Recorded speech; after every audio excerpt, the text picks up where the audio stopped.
Welcome everyone to game 2 of our doubleheader here at the Hutzel Athletic Center. It's the men's matchup. University of St. Francis led by third-year coach Chad Lacrosse, bringing with them a 17-12 overall record, 9-8 in the Crossroads League, currently in 6th place. To take on Mount Vernon Nazarene University, the Cougars from Ohio. They have an 11-18 overall record, 3-14 in the Crossroads League, in 9th place. Scoring offense, MVNU is in last place in the Crossroads League, averaging 57.2 points per game. St. Francis is 5th at 67.2. Scoring defense, really close between these two squads. St. Francis 5th, 67.4. MVNU 6th at 67.9. Scoring margin, each team is in the negative, with St. Francis .29, Mount Vernon Nazarene minus 10.7 scoring margin. From the free throw line, MVNU is the best free throw shooting team in the conference, shooting 76% from beyond the arc. St. Francis ranks at number 10, shooting 66% from the free throw line. Today is Senior Day, and St. Francis will honor 3 seniors in Ethan Hussey, who joined the 1,000-point club earlier this year. Kevin Bloom, the sharpshooter from beyond the arc. Kevin is a senior from Walcuttville, Indiana, East Noble High School. Ethan Hussey from Goshen, Indiana, Goshen High School. And last, Brad Sneary, the big man underneath, 6'4", 225. He's a senior from Snyder High School here in Fort Wayne, Indiana.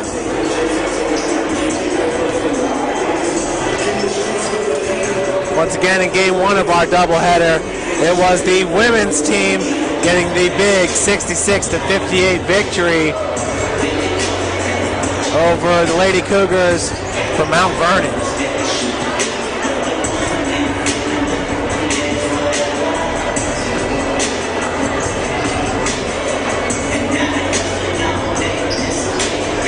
Looking at the probable starters in today's game for St. Francis, number 4, Ethan Hussey. Number 32, Josh Hogan, a sophomore, 6'3", averaging 10.5 points per game.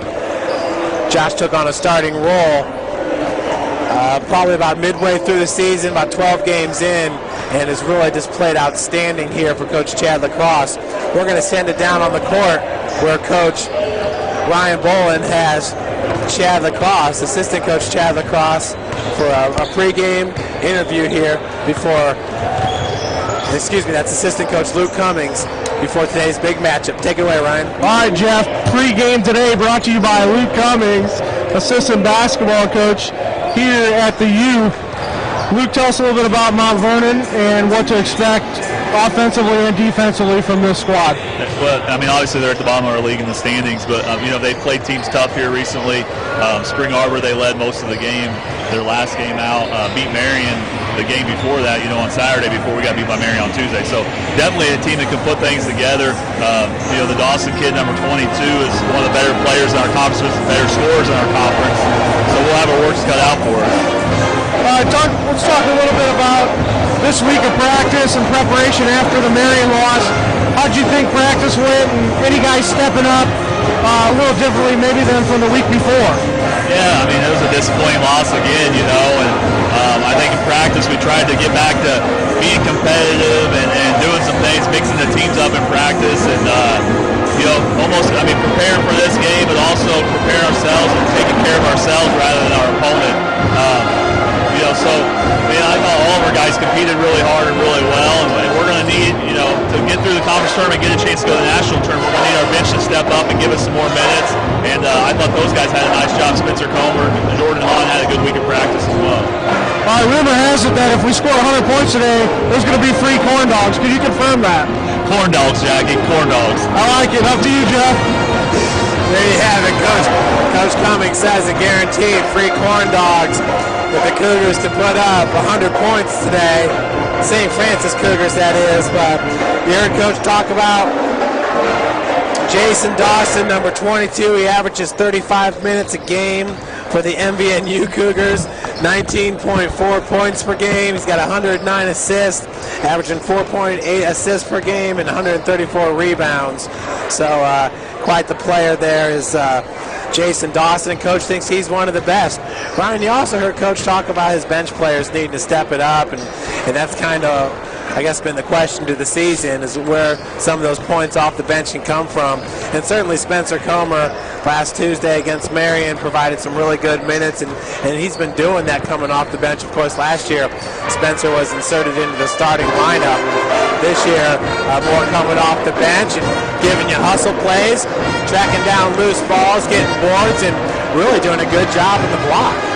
Yeah, I think Spencer Comer, the things that I think that, he can improve on is definitely going to be his defensive side. He was strong last year, and this year, he's playing good moments, but I think he's going to be able to pick it up a little bit defensively. He's going to see more time on the floor, and then, taking the ball to the hole. That's the thing we talked about last couple of weeks was Comer being able to take it to the hole and take the shots that he's comfortable with, and he's been out of his element. He did make a change, obviously, from a 2-3 guard over to the 4. That's a huge change, but as long as he sticks to his game plan, we can get some big moments out of him. And then the other guy is Seth Small, who's checked out of the starting lineup, but been a 6th or 7th guy off the bench and had a really good game against Marion in the loss, but was able to take the ball to hoop and get his floaters to go. And I think he finished with 6 or 8 points. So, yeah, the bench has got to pick it up. Jordan Hahn shot well early in the year, hasn't played a whole lot lately, but stepping on the court got okay. So, we're only running around 7, 8 deep most of the time. So hopefully the bench can pick it up today and we can lock this last game out here at Hudson. Yeah, it almost sounded like that was kind of a prelude to this game with Coach Cummings saying, if we're going to be successful in the Crossroads League tournament, we have to get some support and some point production from our bench. So does that mean that we're going to see a team going a little bit deeper here today? We will find out. Ryan, one of the things I was talking about before you and Coach Cummings had the interview was the play of Josh Hogan this year. Josh starting off the season as really the 6th man off the bench and now inserted to a starting role. And sometimes Josh is called upon to run the point out there. I think it's obvious that he's probably a more natural 2, somebody that does a great job of driving to the hole and finishing in the paint, can also kick it out when the paint is clogged up.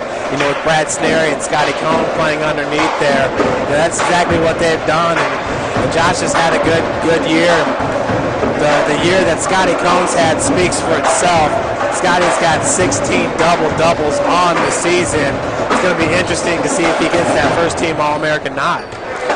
Yeah, I think it's probably going to come into how we do postseason, I would think, in the tradition that we've had is, you look back and I think it said this senior class has won 96 games, so that's an average of 24 wins a season. So we're not to that point yet. I know Coach Lacrosse would love to win, the next 6 and get to the national tournament, depending on how many we go here, and just have an opportunity to get back to Branson.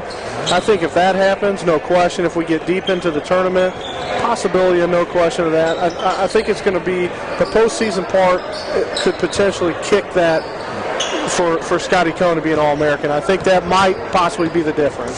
Yeah, you look at Scotty's numbers, and certainly Patrick Hopkins over at IWU is really there step for step with Scotty Cohn. You look at scoring per game in the Crossroads League, Scotty's at number 3, Shane Merriman's at number 1, Jason Dawson's at number 2 over here, and Patrick Hopkins is on the outside looking in. Field goal percentage, Hopkins is right there at number 5 in conference, Shane Merriman's at number 1. Steals per game, Chris Bellamy from Spring Harbor is number 1. But, Ryan, we talk about it, and obviously Coach Lacrosse, in his first year, the team was the national runners-up. In his second year, made it to the Elite 8 tournament, which is such a great accomplishment considering we were really about the 4th best team out of the Crossroads League to make the NAIA National Tournament. At least that's how the standings shook out. But when it came down to it, Indiana Tech Tech was down there as well. There were 7 teams, I believe, from the state of Indiana down there. St. Francis lasting the longest of any of those teams. But Ryan, why can't this team make a run in the Crossroads League? We've seen them take down number 4 Indiana Wesleyan here at the Hut. We've seen them take down Grace. They beat Spring Arbor up at Spring Arbor's place earlier in the season. Took on Indiana Tech at their place. Took them down earlier in the season. Indiana Tech was a top 25 ranked team. We got Scotty Cohn and Brad Sneary playing in the block. Those are high percentage shots that you get from both of those guys. If somebody like a Josh Hogan can get hot, you can have a couple other guys step up, whether that's Ethan Hussey, who can do it driving or from beyond the arc, or whether it's Kevin Bloom, who's a great spot-up shooter. It's going to be interesting to see, but certainly not out of the question to think that St. Francis could pull off a Crossroads League tournament championship. Yeah, no, and they got to do it on the road. There's no question. It's got to be done on the road. Where they get placed in that is going to be key. You look at the bracket, and I think where we are right now, we're in 6 right now. So if we hang on to that number 6 spot, it's really 2 victories, and then you're in the championship round against probably playing the number 1 seed the way that bracket comes out. So, you look at that 6 seed, it's a really a manageable schedule in the Crossroads League. You play 3 and 6 probably play, I would assume. So that would be traveling to Bethel if everything stays the same, or going to Taylor. With the possibility, obviously, of Spring Arbor, too. So, depending on tiebreakers, we could be making the trip to one of those 3 places, and putting those teams on the other side, which means Taylor or Spring Arbor is going to have to match up against Indiana Wesleyan, where Spring Arbor's owned them this year. So I don't know how this is going to all play out. I know we have a list of possibilities, and it's tough to go through everything, but we have to do it on the road. We have to. I think the key, you said, Ethan Hussey has to pick his game up. Kevin Bloom has to remain consistent, and Brad Sneary has to continue to play good defense down low. And I think with those 3 guys, which are basically our 3 seniors, they're going to have to step it up to get back to Branson. And it's going to take, I think it's going to take a tournament championship to get there. Yeah, and I'd have to agree with you. The Cougars pretty much falling out of the top 25 right after that road trip coming back from Florida, and has yet to claw back in, but obviously on the outside looking in. And Ryan, you look at that, if we travel to Bethel, I don't want to say Bethel's been down, but it's hard to say that they're the same team that they were at the first half of Crossroads League play. And the exact opposite can be said for Spring Arbor. I don't know if Spring Arbor is the team that you want to face in the Crossroads League tournament. Spring Arbor just jumped over St. Francis for 5th place in the Crossroads League, as the Cougars have dropped a little bit. Marion right behind the Cougars in Huntington as well. Yeah, and I think the thing that's happened with Bethel, and I'm not sure if this is all true or not, but if you look at their schedule early on, they didn't really have a ton of competition. So they looked to gain confidence in the players, and maybe they just didn't gain the experience they needed. Well, now they're in a situation where, playing those early, weaker teams does not benefit them in the long run. And St. Francis is the number 10th ranked schedule in the country. So, yeah, that's going to pay off a little bit. And talking to Coach Across, we might have the number 1 toughest schedule next year in the country. And he's like, man, what am I doing? But, I feel like if we play that schedule, it's going to prepare you for this league. And I think the league's a tad bit down this year from top to bottom, but still, it's pretty darn good. I mean, there's not a game you can take off on any night. So, and today, looking around the league, you got Taylor at Grace. So one of those 2 teams, Grace 12-5, Taylor 11-6, so they could be tied with a Taylor win. That could move them up and tie them with Grace. You also have Bethel at Marion, and Marion, that type of team that they could beat Bethel, no question, at home, and that would drop Bethel to 11-7, which could be with a Spring Arbor win. They would be tied. With a St. Francis win, we'd go to 10-8 and keep that 6th spot. So, I mean, there's going to be a lot of maybe changes in where the league is today. And most of it's going to be brought down by tiebreakers and head-to-head. So, As we are going here to Senior Day, we are going to take it down to PA announcer Jim Shovelin. The seniors involved in the University of St. Francis Cougars basketball program. First, the managers. Ladies and gentlemen, Lauren DeMee. Along with his parents, Brett and Patricia, his major is biology 3 dental. His career plans are to attend dental school. Ladies and gentlemen, Lauren DeMee.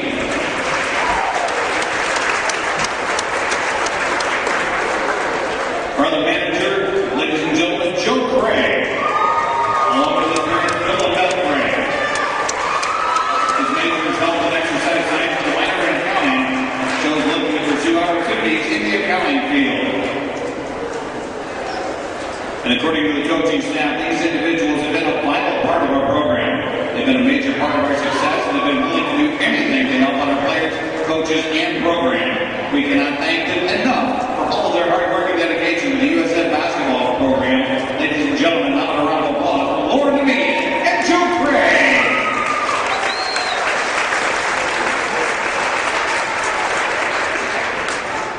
At this time, let's meet our 3 seniors on the University of St. Francis basketball team. Our first player, number 44, Brad Sneary. Along with parents Larry and Renee Sneary. His major is business administration. He's currently pursuing opportunities in the business field. According to Coach Lacrosse, Brad is a strong athletic player that has developed over his 4 years into a solid player. Brad has a tremendous work ethic and has led him to have a very successful senior year for USF. As a team captain, Brad has led by example. This has led to one of the most successful 4-year careers in the history of University of St. Francis basketball. Ladies and gentlemen, Brad Sneary.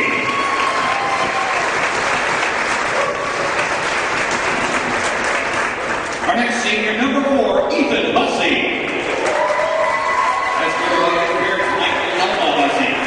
His major is business administration, and he's currently pursuing opportunities in the business field. According to the coaching staff, Ethan has been a big part of what we have accomplished over the past 4 years. Ethan has had a major impact from his freshman year and has become the 30th player in USF history to score 1,000 points. Ethan has stepped up the most in big games and has been outstanding in Branson, Missouri during the NAIA National Tournament. Ethan will also be named NAIA All-Scholar Athlete later this year with having over a 3.5 career GPA. Ladies and gentlemen, Ethan Hussey.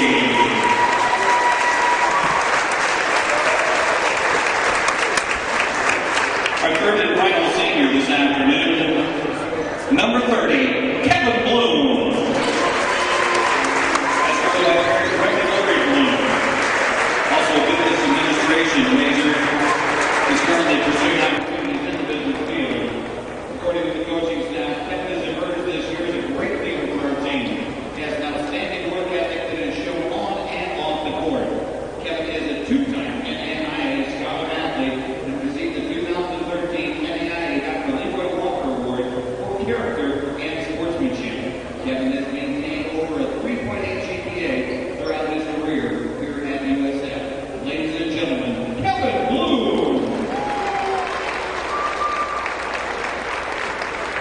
More comments from the coaching staff. These 3 players will go down as the most successful class in the history of USF basketball, along with having an average GPA of over 3.5. Together, they have won 96 games over 4 years, averaging 24 wins per season. They've won an NAIA National Championship in 2010. In 2011, won the first NCC Conference Tournament Championship in school history that was topped off by a national runner-up finish. And last season, helped the USF to an Elite 8 finish in the national tournament. Ladies and gentlemen, a big round of applause for Brad Sneary, Ethan Hussey, and Kevin Bloom.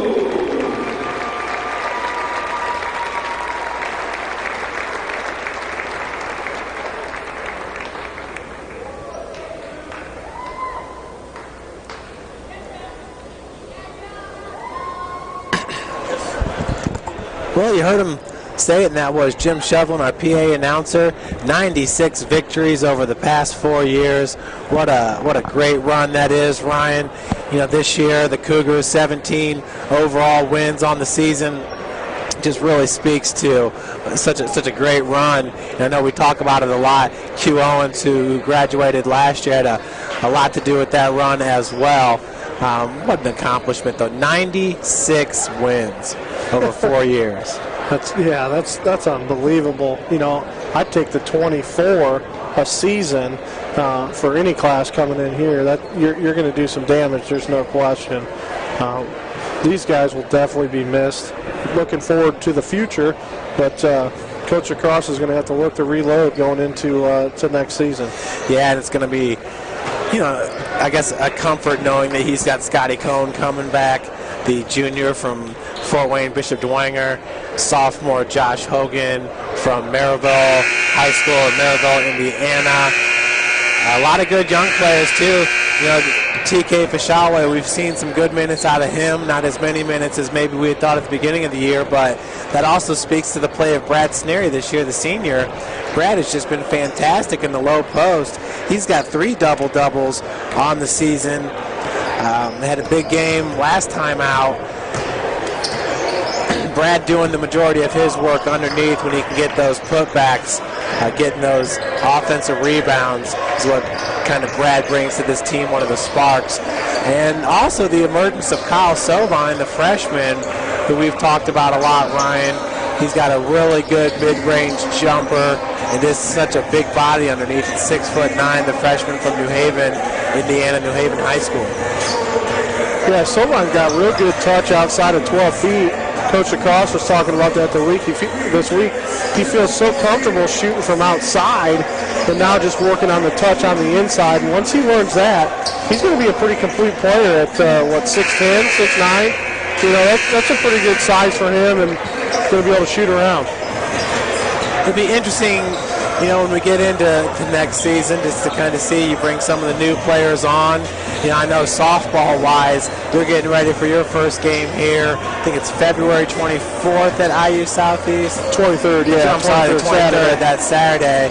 And, you said yourself, you'll probably insert a couple freshmen into your starting lineup. Yeah, no question. There's been some kids really working hard, and, you start the year one way, you might end the year the other way, but, the kids that really been getting after it at practice are going to be rewarded for some starting time, and we're going to have some opportunities to make some changes this year. I think talking about it the other day with my assistant coach Wayne McCoy, I think right now we can play 13 kids and really be effective with those 13 girls, and then try to get something out of the other 5 or the other 4 that's going to be around, trying to get something out of them as they accept their roles as we move forward. And things change throughout the season, you know that, Jeff. But right now we can experiment with our lineup. I think we know what defense we want to play, but we're going to be able to kind of float our lineup a little bit and experiment in the first 17, 18 games, no question. And Ryan, you guys played a very tough fall schedule. Just real quick, how'd that go for you?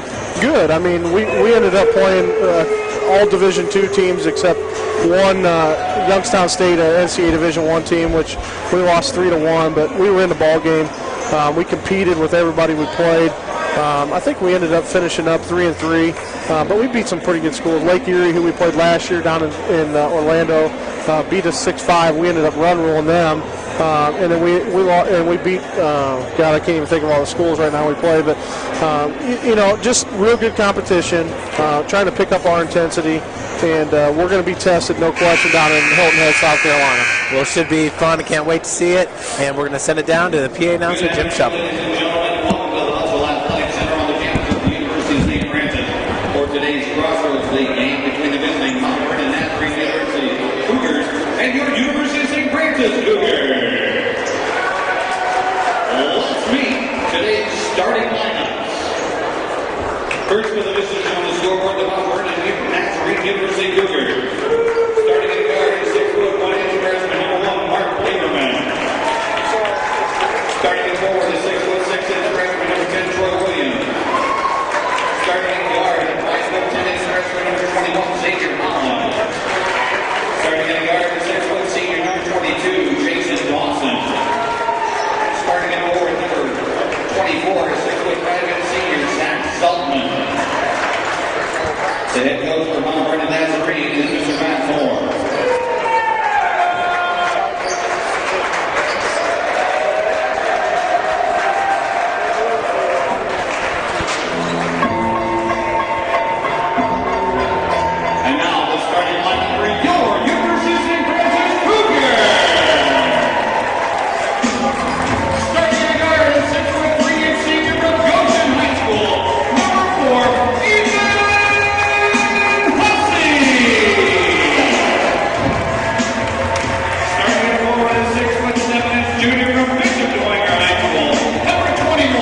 Yeah, Ryan, and as we pointed out here, while Coach Shufflin was doing the starting lineups here, Travis Yoakum's in the house, and you got to interview him after that big win against Indiana Wesleyan. He likes to get here for big games, and he certainly feels like this is a big game for St. Francis. Yeah, no question. You know, with a win that puts St. Francis at 10 wins in the conference, which is a great accomplishment as this season's been underway. We've had some good times, some shaky times. Ended up beating Indiana Wesleyan by the biggest margin once they were ranked number 4 in the country. You know, if we see that team tonight, holy cow, watch out Mount Vernon, watch out tournament time. Yeah, I think that's definitely it. You hit the nail on the head there, Ryan. That game really wasn't even close. We kind of owned that game and made you feel good here at the HUD, that's for sure. Well, in the centers, number 21, your man, Scotty Cohn. Number 24, Zach Zeltman. Senior, 6'5", 205. Possession goes to Josh Hogan and your Cougars. Mount Vernon with some pretty plain uniforms out there. Ryan, I'm not sure what to think at first glance. Looks like the Nike set, just kind of plain Jane. Yeah. Scotty Cohn takes the feed from Josh. Cross-court pass goes to Kevin Bloom. Wing three-pointer off the front of the rim. Rebounded by number 22. That's Jason Dawson. Coach Cummings said it, Ryan. He's one of the best in the league. But Mount Vernon came out in that zone defense, so look for the Cougars to penetrate and get some open looks for the perimeter shooters. Jason Dawson for 3. Rebounded by Kevin Bloom. Dawson is a senior at 6 foot 175 from Worthington Christian High School out of Columbus, Ohio. Nice quick move by Scotty Cohn. Pass makes its way over to Ethan Hussey. Scott was calling for it. Big block by number 24, Zeltman. Going the other way with it is 21. And I'm not sure what happened there, Ryan. Jonathan Roby kind of maybe lost control of the ball there in the air. Yeah, he was worried about Hogan a little bit, I think. Yeah, Scotty Cohn for 2. He undercut him and he just couldn't finish at the hoop. Scotty Cohn hits the 17-footer there, starting his night off on the right foot. It was just a week ago where Scotty and Josh Hogan were a little bit cold at Grace, but Ryan last Tuesday both had a very good game against Marion. That's Troy Williams down there, guarded by Bloom, looking to post up, spin move, good move up, good. And Troy Williams got position on Kevin Bloom and tied the game up at 2. Scotty getting the first 2 points as there's a turnover by Josh Hogan. Cherry Pickens, Mark Lieberman. Reverse lane. Good touch on the glass, and Mount Vernon off to a 4-2 lead. 17:50 to go. Full court press as Mount Vernon. Foul is going to come up on Lieberman. And Ryan, that's exactly, it's fouls like that we were kind of looking for in the first game. And I thought it was interesting that you heard Megan Slusher and Coach Gary Andrews both kind of comment on, calls weren't going their way, even though more fouls were called on MVNU. But that was just a weird game, was it not? It was definitely a different game officiating-wise, no question. It was just, like we said in the game, inconsistent. Josh Hogan, spot up 3, rims out. Rebounded by Dawson. Josh, I'm not sure on the season, but right around a 40% three-point shooter, I do believe. Rebounded by Brad Sneary. Hogan now in transition, going to take it hard. Gets it off the glass. Good job by Josh. I know he saw Scott in the corner there. I think, it was that 2-on-1 situation, and Josh really picking up, going hard to the hole. Yeah, I think Josh made the right decision there of just keeping it. He had one-on-one there. If the other defender would have helped, then definitely give it up to Scotty Cohn. Cougars man defense here. That's Sneary now on Troy Williams. Lieberman driving, kicks it out to number 24, Zeltman. So the post play by Sneary, keeping that ball alive for the Cougars. Bloom goes down low to Brad. Brad loses it for a second. Regains the handle. Pushed a little bit by Williams. That fadeaway was by Scott Cohn. And you hear Coach Lacrosse saying, get back. Yep, he's coming out. So he's going to put up with non-hustle. Nope. Lieberman with the turnover. Lieberman's been very active in this game so far. coming into this game, he averages 29.8 minutes played. That's second best for Mount Vernon Naz. And Scotty's going to come to the bench here as Kyle Sovine checks in. And I honestly thought that was going to, I thought he was going to be coming in for Brad, but no. No, I don't think Coach Lacrosse was happy with his walk away. Brad Sneary with the offensive putback. You got to play hard to win, you know, sometimes, and Most definitely. make an example with your best player or your worst, doesn't matter. There's Dawson working against Josh Hogan, number 32 versus number 22. Zeltman gives it back up to Dawson. Number 21 is Roby. Pulls up just inside the arc. Long two-pointers, good. Tying this game up at 6. 15:40 to go in the first half. We're just 5 minutes into this ball game. Sovine, lob pass down low. Knocked away for a second by Zeltman. Sneary had the good body positioning on it. Zeltman with the hustle play.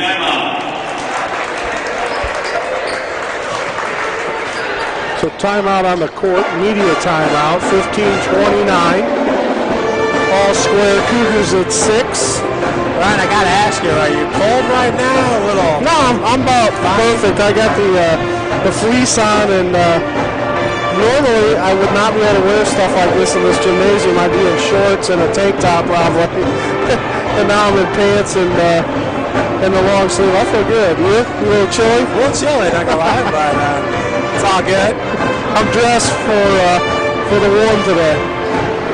Ryan, our game got off a little bit later. The majority of the game started today at 3.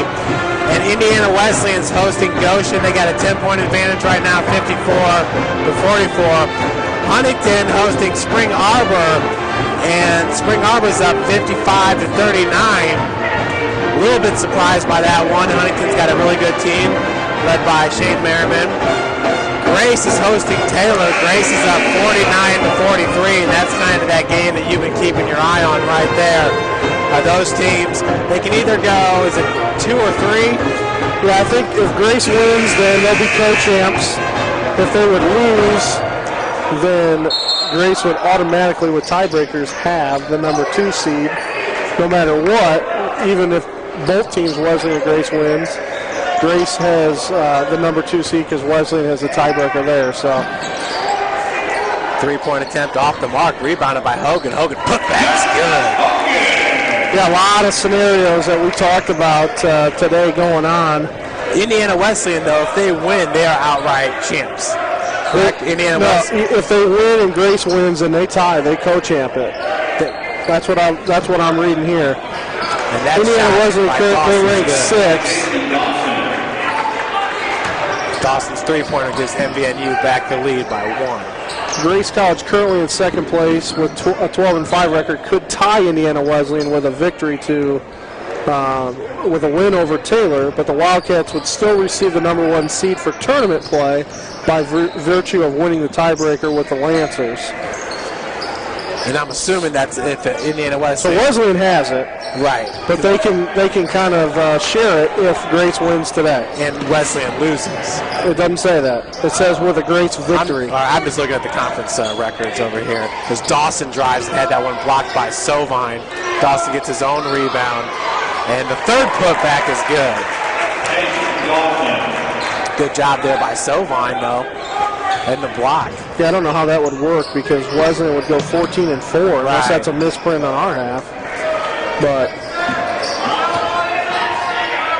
Hogan gets it over to Kyle, working from the elbow. Hogan's working against Dawson as well. Driving baseline, gets the bucket. No. charge called.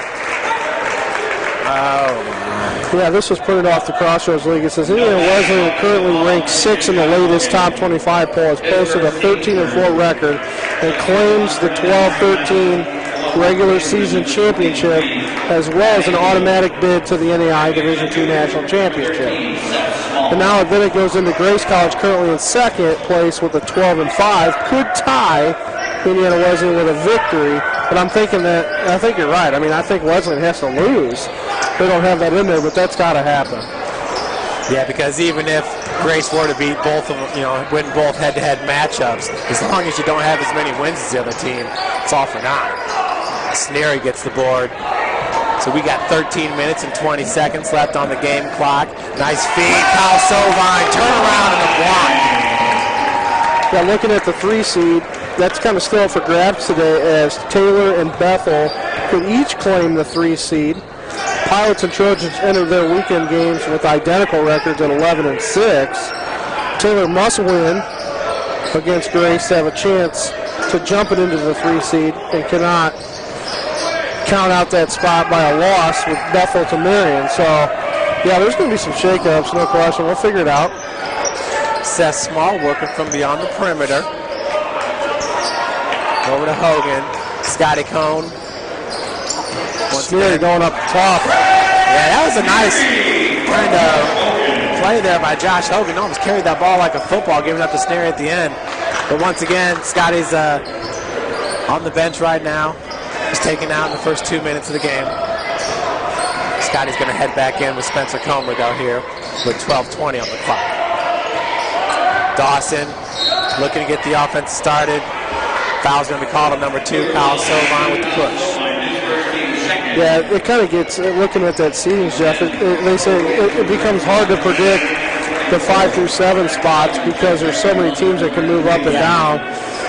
With a win, the Marion Knights could claim the 6th seed. St. Francis could be seeded as high as 6.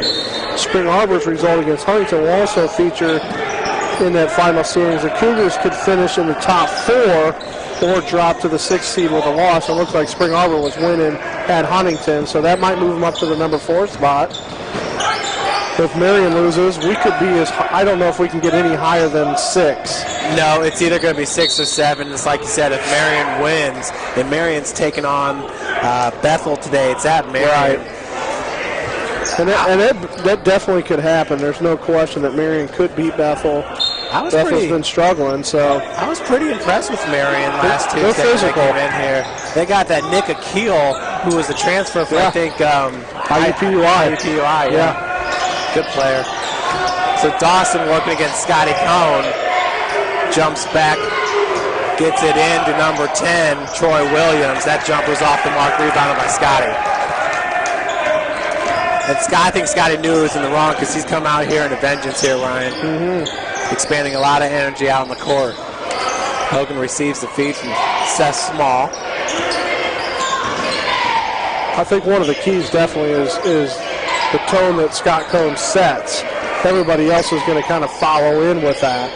So if he's setting a negative vibe, I think he's going to come out. There's no question. Coach is going to take him out. Spencer had that ball knocked away by Lieberman. Lieberman nearly turned it back over. He wisely gets it over to Dawson. Wow. Dawson trying to drive, and he does off the glass. Little forearm shiver by Dawson gives the separation between him and Small, and he gets that 2-point bucket. Yeah. Definite physique factor on those two. Yeah, Dawson leads all scorers right now with 7 points. Once again, he's out of Columbus, Ohio. Kevin Bloom behind the back. He's going to be fouled by number 23, Matt Anglia.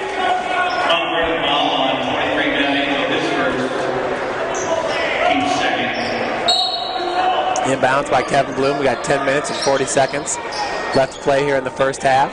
Bloom goes up top to Seth. Halftime score, Bethel trails Marion 35-29.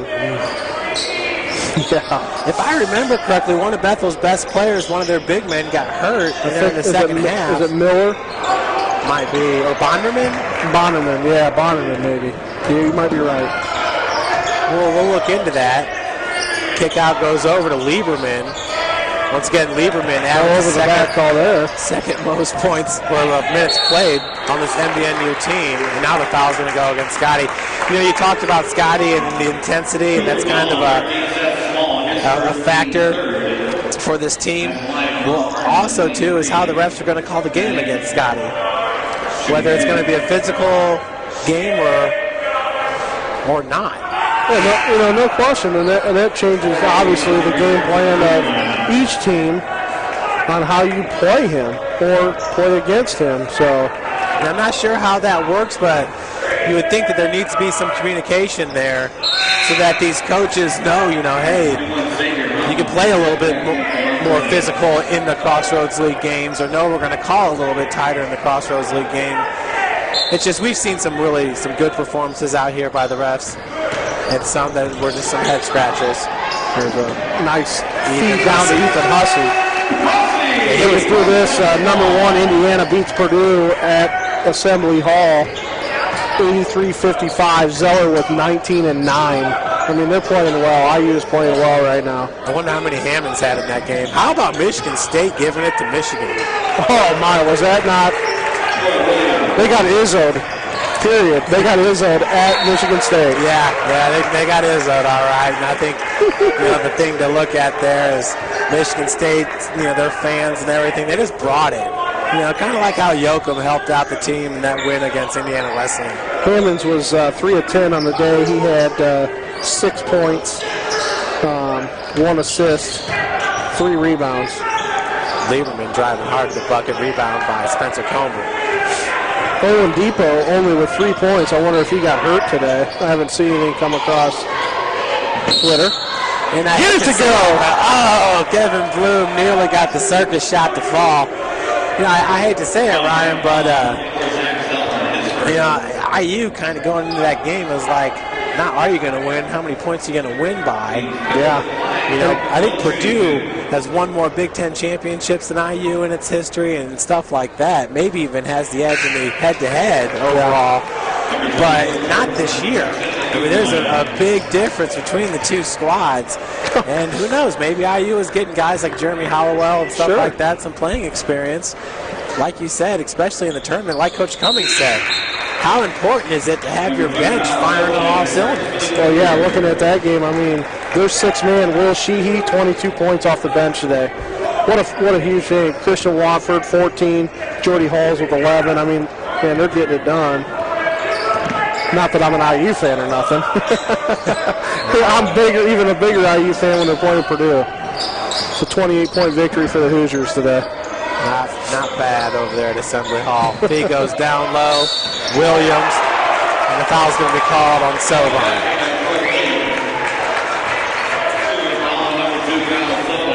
Mount Vernon 18, USF 15. 9:01 to go in the first half. That foul goes on Sovine, his second, team's 4th. Because Kyle's going to step out, Brad's going to step back in.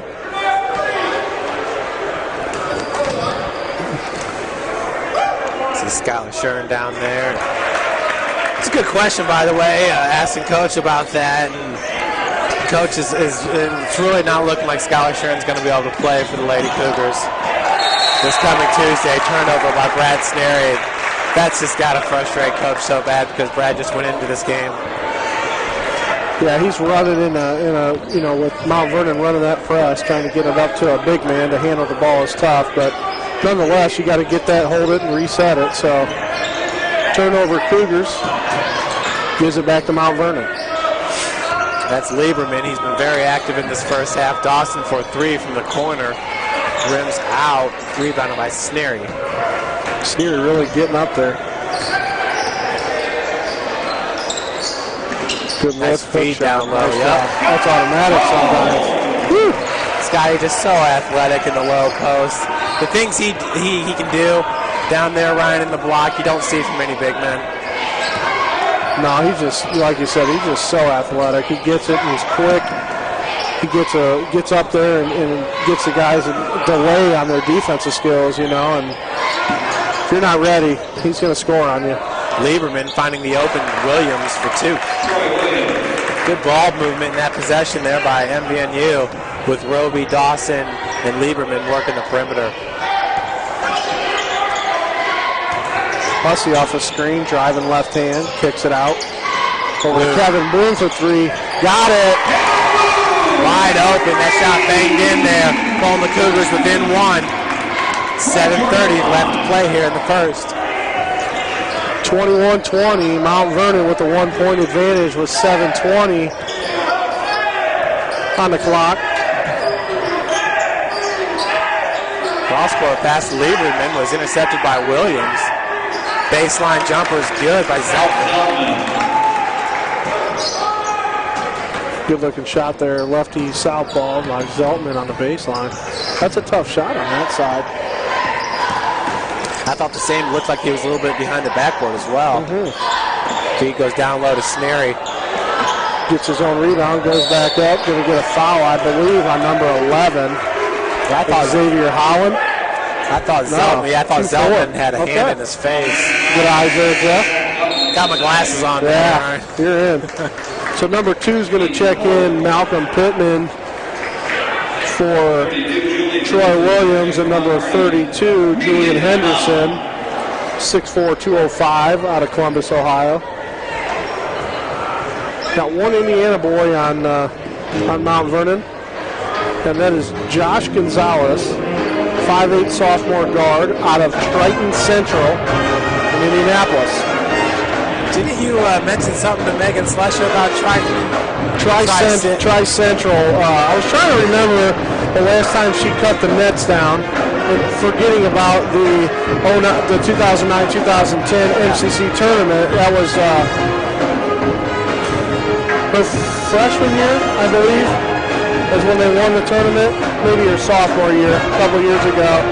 But prior to that, she had a really good high school career and ended up losing a few times to Canterbury in the semifinals, semi-state of the women's basketball championships.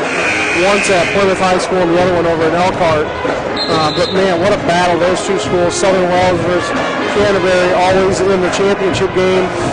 One game away from going to the state finals, and Canterbury won both those state championships. Yeah, Canterbury doing it again this year. I believe playing today for a regional championship. Lots of games going on. I know your wife was up here giving you a bunch of updates. Yeah. Did Southside pulled out a 1-point victory at the end over Westfield at Kokomo. And actually they had the opportunity. I think they were down 3. And their big girl shot, made the first, and they obviously missed the second to try to tie it to go to OT and didn't get it to go.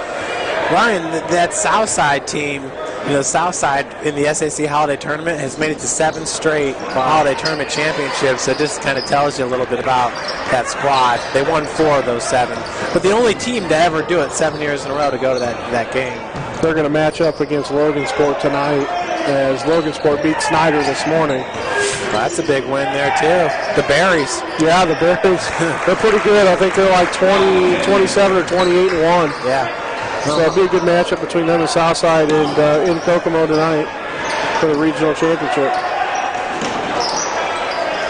So Josh Hogan working from the wing once again, battling against Dawson. Dawson has yet to sit in this game.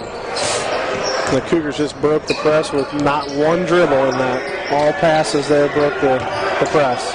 And Scotty, really, Ryan, in this game, if you look up and down the lineup here for Mount Vernon Naz, and this game should be geared right for Scotty Cohn. They don't have a whole lot of big guys to put there in the low post. No. Number 5, Caleb Williams, is their biggest guy at 6'9", 230. And he's a junior. Number 30, Kevin Bloom, returns to the Cougar lineup.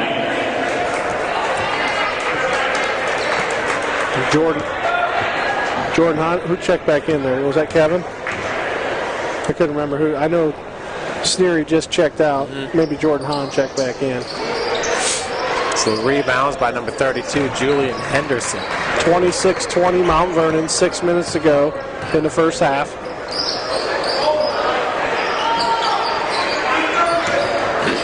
Handoff goes over to Lieberman. That's Roby with the ball right now. Pulls up from 17 feet. Hogan comes down with the board. Hogan guarded by Lieberman. Looks baseline, gets it all the way out to Hahn. Hahn skip pass.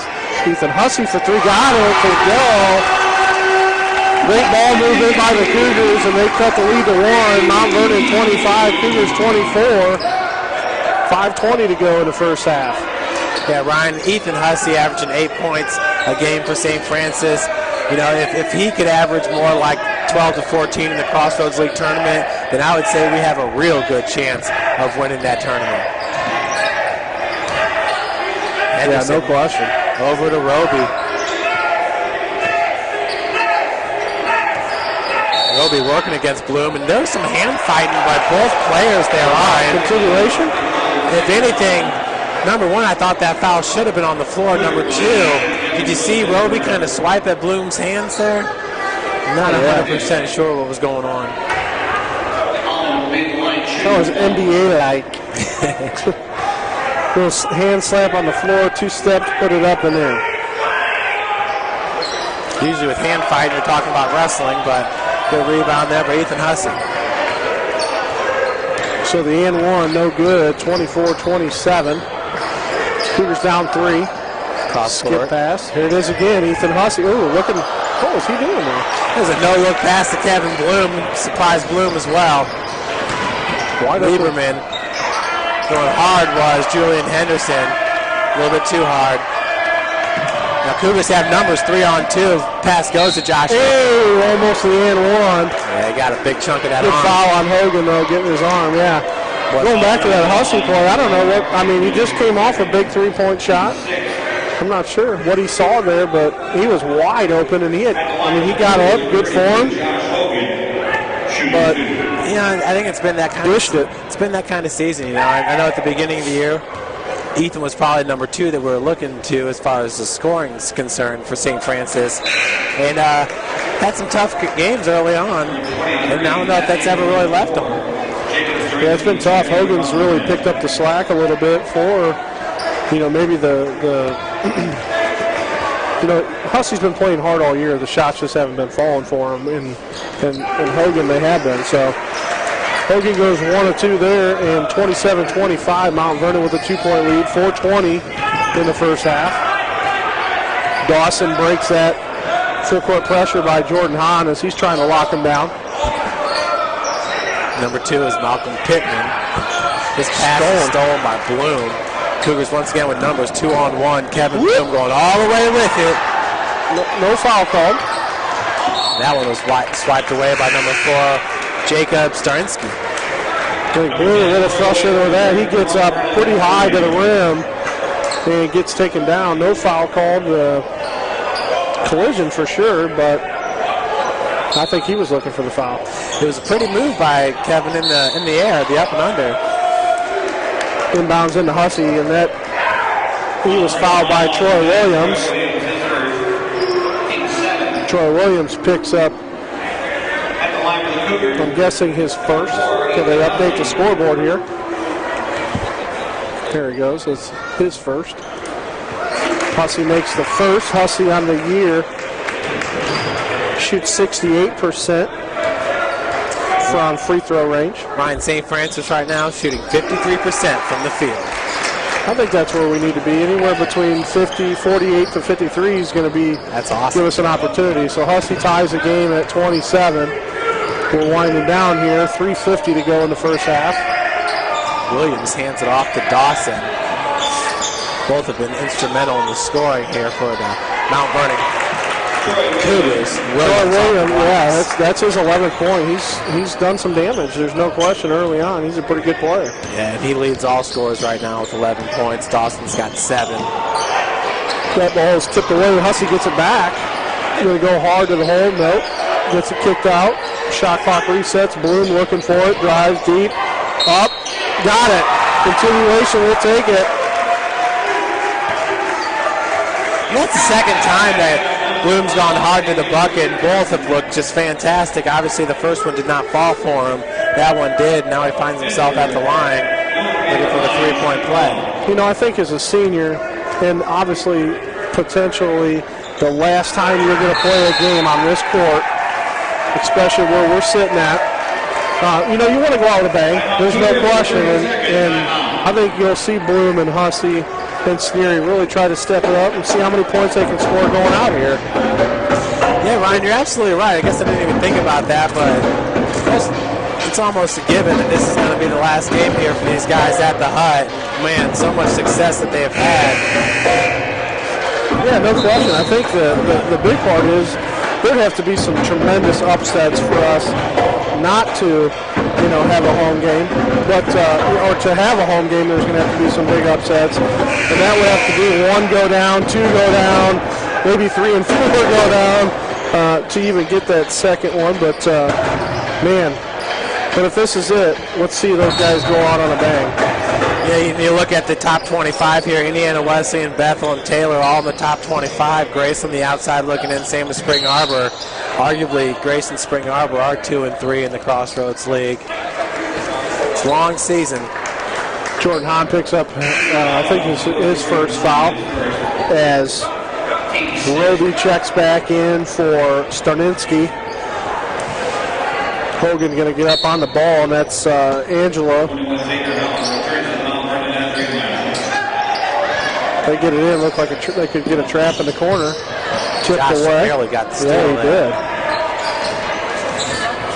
Dawson working against Hahn. Pick set by Williams. 3 minutes to play in the first half here. St. Francis up by 1, 30-29.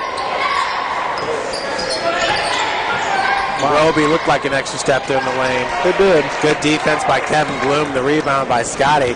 Cougars all the way on the other end now. Little fast-paced game here by St. Francis. Really pushing it in transition. Beat down low to Scotty for 2. Nice pass. Timeout called by head coach Matt Moore in his 4th season at Mount Vernon. 32-29, St. Francis with 2:36 to go in the first half.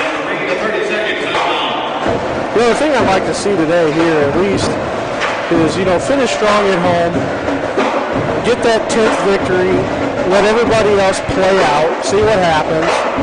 If you get that 6th seed, I'm happy. I'm happy with the number 1 seed, but the way that things are looking, you got to be happy with the 6th seed because you're going to be in a position where you're going to have to play number 1 at the end of the year. So, and number 1 being Indiana Wesleyan, a team that we've already beaten.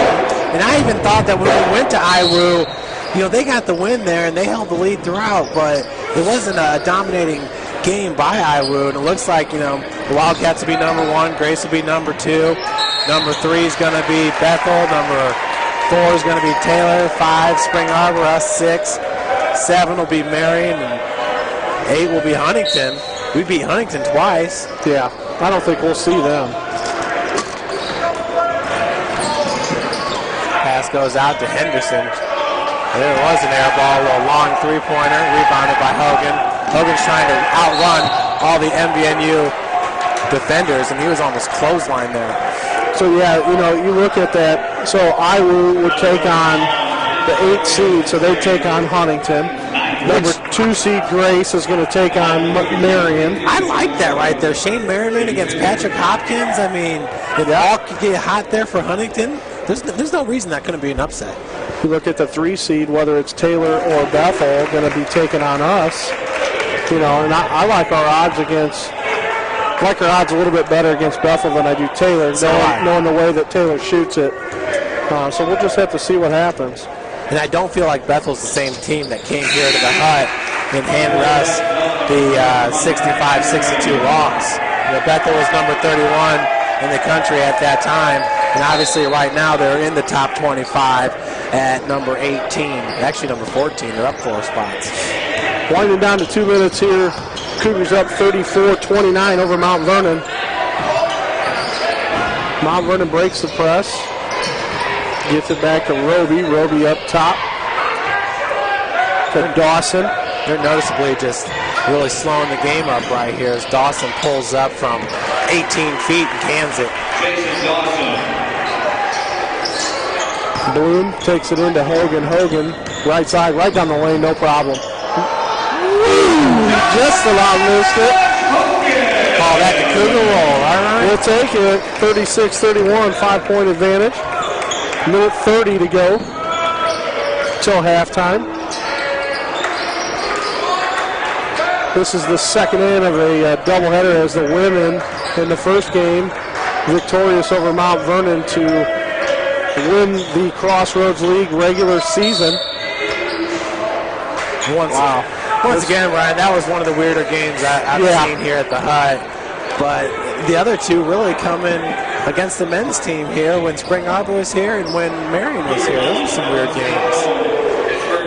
Scotty Cohn picking up his first foul, and knee is what they called it. 1-1 for Troy Williams. Sterinsky checks back in for number 24, Zeltman.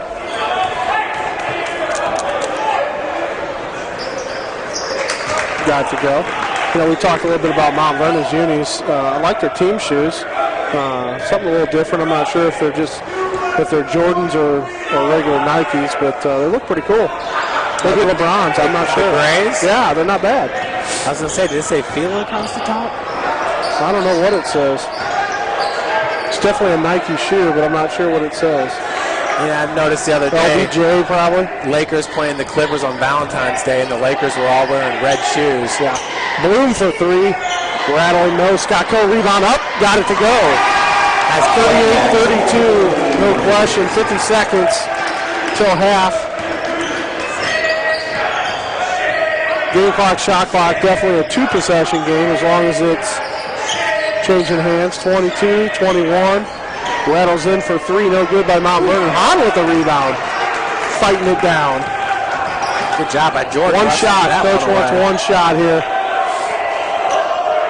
It can't be much more than 2/3 a second between the two, so Hahn gonna hold it.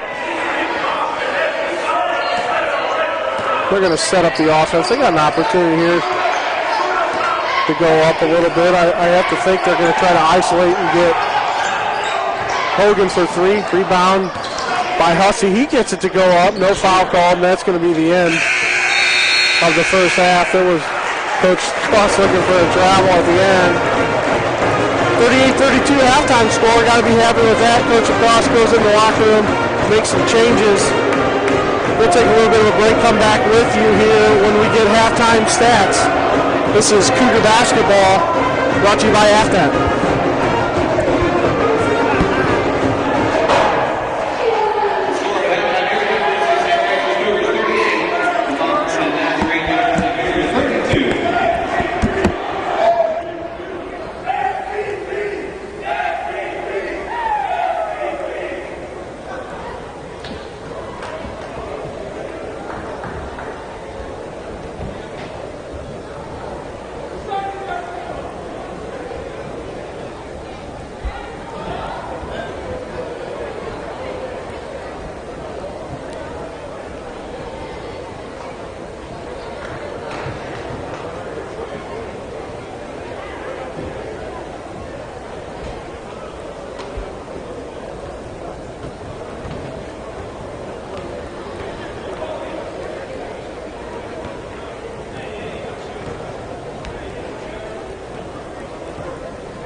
10 seconds.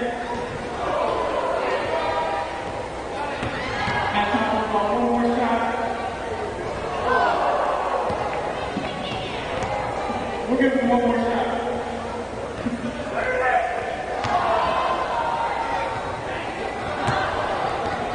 Let's give a big round of applause for all of our competitors today. All right, now I'd like to have everyone who's going to compete in knockout come down to the court, please.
Going down there, Carrington? Huh?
Looking at some of the halftime stats here. We have 3 minutes on the clock until the start of the second half here. Your Cougars up 38-32.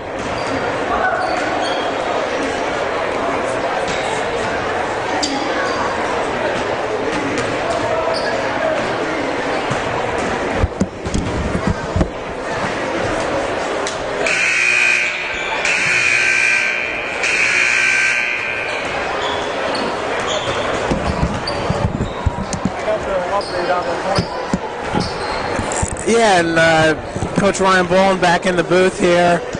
And yeah, Ryan, apparently there's a coin flip, and St. Francis is now the number 2 seed for the women. Yeah, they did a video coin flip from Taylor University at 4 o'clock today. The Cougars had heads, Wesleyan tails. They flipped, tails came up. So now the Cougars will face Marion in the opening round here at Hutzel instead of Mount Vernon Naz, which actually might be better for us, to be honest. You always want that automatic bid to nationals and the number 1 seed, but so be it. I still see this team going on to nationals, probably no matter what, where they're ranked at. So, yeah. So that's already done, said, over with. Moving forward. That's interesting because, yeah, in today's article it said tomorrow at 6. That's what you were saying when you and I first got together. And it just definitely kind of seems like there's no real written rule to it. And I can understand the excitement. Let's do it now. Why wait until tomorrow, you know, if you can. But obviously here at St. Francis, we do believe that you should probably look at margin of victory, and 7 points over 2 points would give St. Francis the number 1 seed. Yeah, but they're definitely going to have to look into that for the future. You know, unfortunately, it happened to us, and it could have went the other way. You know, it could have been Wesleyan had the positive part on the margin of victory, and we won the coin flip, and then they can, you know, go back and say we need to change that. I think, you know, the Crossroads League head coaches on the women's side are going to sit down and look and make sure that's what we want to happen, and if they don't, they'll change it going into next season. Yeah, Ryan, I think, you know, like you said, no matter what happens, St. Francis is in the national tournament. That's just got to be a given. Give me a break. They're a top 10 team all year long. And to be honest with you, I think Bethel's in just because they're a good team. I mean, overall, I'm not sure what Bethel's record was. And I'll pull that up for you here in a second. But, I mean, those girls can definitely play there at Bethel. I think the Crossroads League on the women's side has really been a good league this year. Bethel at 22-6 overall, currently number 13 in the country. They're going to get in most likely. St. Francis at being 5, they're not going to drop out of the top 25 with a loss.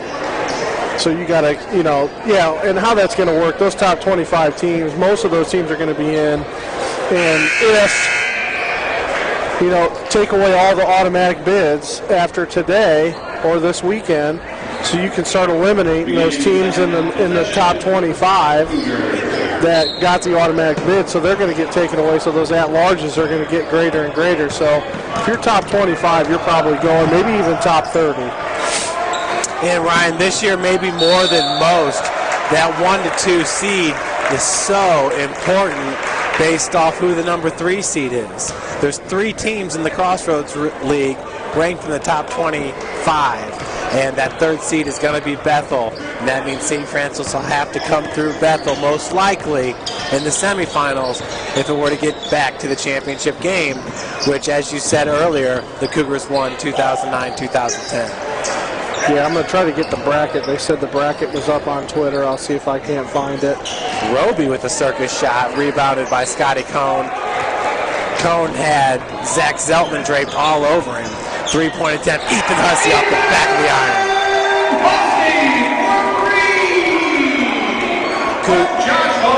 Cougars extend their lead to 9 points here to start the second half. Ethan Hussey, he had a big game, and the Cougars win at Bethel on February 2nd. That was number 13 Bethel at the time. And as Ryan was saying earlier, it looks like the men could be playing Bethel again in the Crossroads League tournament. Troy Williams with the bucket, pulling MVNU to within 7. Yeah, here's the bracket, Jeff. So, opening round, number 1 Indiana Wesleyan playing host to Mount Vernon. Then number 4 Taylor will host Huntington. Number 2 St. Francis will host Marion, and number 3 Bethel will host Grace. So if St. Francis and Bethel win, we'll play in that semifinal round. It's going to be Wesleyan. If they beat Mount Vernon, it's going to play the winner of the 4-5 seed. Could be either Taylor or Huntington. And Ryan, that's just interesting. That just emphasizes how big that 1 and 2 seed is even more, because you got Grace and Bethel playing each other.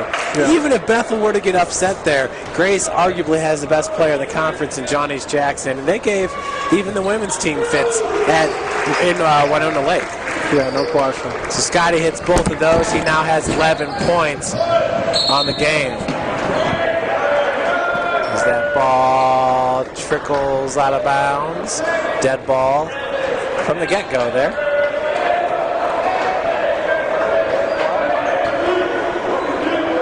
So the inbounds pass by Roby. Looking for Lieberman. Goes over to Zeltman. Zeltman back to Lieberman. 2-on-1. Dawson goes hard off the glass. Rebounded by Scotty Cohn. Scott gets it out to Josh Hogan. Cougars are running. Ethan Hussey looking for his second straight three-pointer of the half. That one bounces out.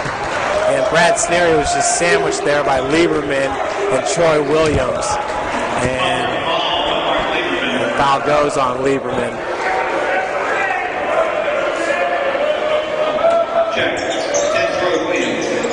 The foul goes on Troy Williams, his third and the team's second. Be interesting to hear from Gary Andrews to see his thoughts on the matter. I think other than, you lose the number 1 seed in the automatic berth, I think you got to be happy playing Marion, because you just came off a tough one here against Mount Vernon. But you want Mount Vernon to come back, 3.5-hour trip, play that game? Yeah. But now they're going to have to travel 4 hours to get to probably Indiana Wesleyan. But I really don't think it sits with the 8th and 7th seed. Those opening round games. Obviously, the number 1 seed or the number 2 team should win that game. Where it really makes a difference is with the other seeds in Grace and Bethel. And I think there's just no doubt that both of those schools, in my mind, you're talking about probably the 2 best teams outside of St. Francis and Indiana Wesleyan, no matter what the conference standings state. Should be an interesting opening round, no question. So Ethan Hussey now with 12 points to lead the Cougars. Scotty's right behind him with 11. Josh Hogan with 9. Cougars extending their lead to 11 here as we are 2 minutes into the second half. Of course, St. Francis went into halftime up by 6. 3-point attempt by Dawson's long. Rebounded by Bloom. Oh, almost had it. Lieberman did a good job of knocking that ball right over to Dawson. Dawson looking to go the full length with it. That's Ethan's first. 2-shot foul. Dawson's got some padding on those shoulders there. He really looks like a muscular guy from up here, especially with those pads on his shoulders. Wearing the football extra padding there up on the shoulders. Probably not a bad idea, or as much wear and tear as you take on your body. And especially if you're going to be playing, on the low post. Yep. With guys like Scotty Cohn and those elbows running around.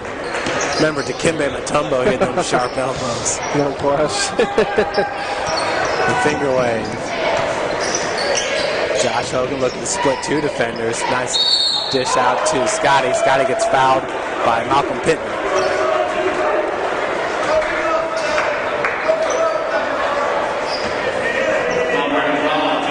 Jason Dawson giving him some pointers down there to Pittman. I'm trying to think who Jason Dawson kind of reminds me of, and I'm thinking of some of the other players we've seen here at the HUD this year from the Crossroads League. Yeah, he's unique. There's no question. He's definitely their best player. So Williams comes down with the board, gets it out to Roby. Roby can run. Dawson keeps attacking the bucket every single time he gets his hands on the ball. And that being said, kind of reminds you a little bit of Q Owens. Yeah, that's the first one that sticks out to me is he plays a little bit like Q, not as, he's not as flashy maybe, but. I was going to say that, not as flashy. Q had the playground skills that he definitely brought to the game. It was a lot of fun to watch. Q's still playing ball overseas. I think it's in Germany right now. I think he is in Germany. I was looking at his Facebook page the other day, and seems to be doing pretty well. I know he's enjoying himself. What a neat experience for Q. High off the glass with Jason Dawson with a floater. So now MVNU pulls within 8 with 16:50 on the clock. Hooligan's been quiet, even though Yoakum's in the house. Yeah, not as big a game as the Indiana Wesleyan game, but nonetheless, here in spirit. Well, this game right here really, it decides 6 or 7 seed for St. Francis. Win and you're getting the 6th seed. A loss and a Marion win and you're dropping down to 7th seed. That's the difference of Bethel, or is it Grace, number 3? Well, Grace would be 2. So if you're 7, 1 and 8, 2 and 7, 3 and 6, 4 and 5, that's that tough seed. Go either way usually.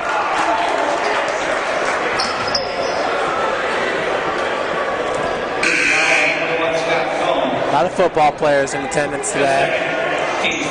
We had 2 of your softball players out there in the knockout. They do the knockout game. Megan Thomas and Abby White down there. So arguably the right side of the infield there. We'll see how it goes.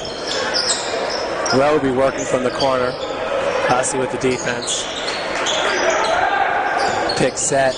That was by Malcolm Pittman. Josh sticking with Pittman.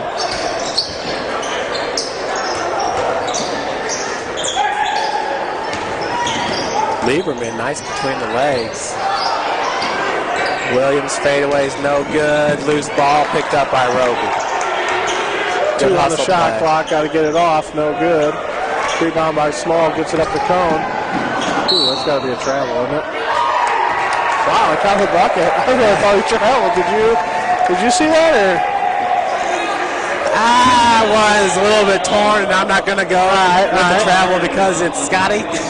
Yeah, I didn't know Scotty could do anything wrong on the basketball court, to be honest with you. I was trying to count the steps there. It looked awful close. But they're going to call a foul on that one, and great. Sure, Cougars up 10, 48-38. Scott's going to go to the line after the media timeout. Ryan, let me see if I can find you some finals here from around Crossroads League. Let's play. Fill this bracket. So Wesleyan won. They're the number one seed. They won 92-80 over Goshen. Okay. Spring Arbor at Huntington beat the Foresters 75-58. So that's a victory for Spring Arbor. Arguably the hottest team in the Crossroads League right now. Spring Arbor out of Michigan. So the question would be, the Taylor-Bethel game, who won out of Taylor-Bethel? This has got Grace, the home team, taking on Taylor. Not a final yet, but it looks like it. No, that looks like a final. Grace won over Taylor. Okay, so Grace gets the number 2 seed. If Bethel wins, they should get the 3 seed, but they don't post. No, they post on the Twitter though. I'll check that out. Gotta take some notes here. I need a pen, man. We'll get it figured out though. Pilots were down 9 points with 54 seconds left and defeat the Marion Knights 69-68. So floated by Matt Schaus. So we got a pen here, Jeff? Boy, that's asking a whole That's a lot. great question. I know I don't have one. Okay, so Wesleyan number 1, Grace number 2. I believe with the Taylor loss, that would put Bethel in the number 3 spot. Kind of highlighter. Okay. Second one rims out. So a 10-point advantage here for St. Francis here at the Hut. 48-38, 15:30 left on the clock. Brian's filling out the bracketology. That's a good time of year, you know, to get that going. Sure is. Rebounded by Scotty Cohn there off the Luke Shetler miss. So let's see.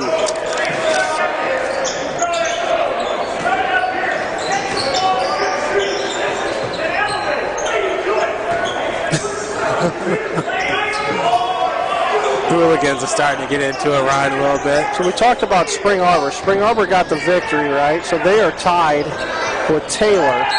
So we have to defeat the tiebreaker between Taylor and Spring Arbor's result against Huntington will also feature. I think they're the number 4 seed. I think Spring Arbor moves into 4, which pushes Taylor to 5. That's what I think. Ethan Hussey with the bucket. We'd have to look at the head-to-head matchup between Spring Arbor and Taylor. That would give us the answer to the 4-5 seed. The tiebreak on that. Correct. If they split, you said Spring Arbor and Taylor? Spring Arbor, Taylor. We'd have to look at their matchups, what happened between those two. Okay, we got the full schedule right here as Williams hits that shot for MVNU. Identical records at the end of the year.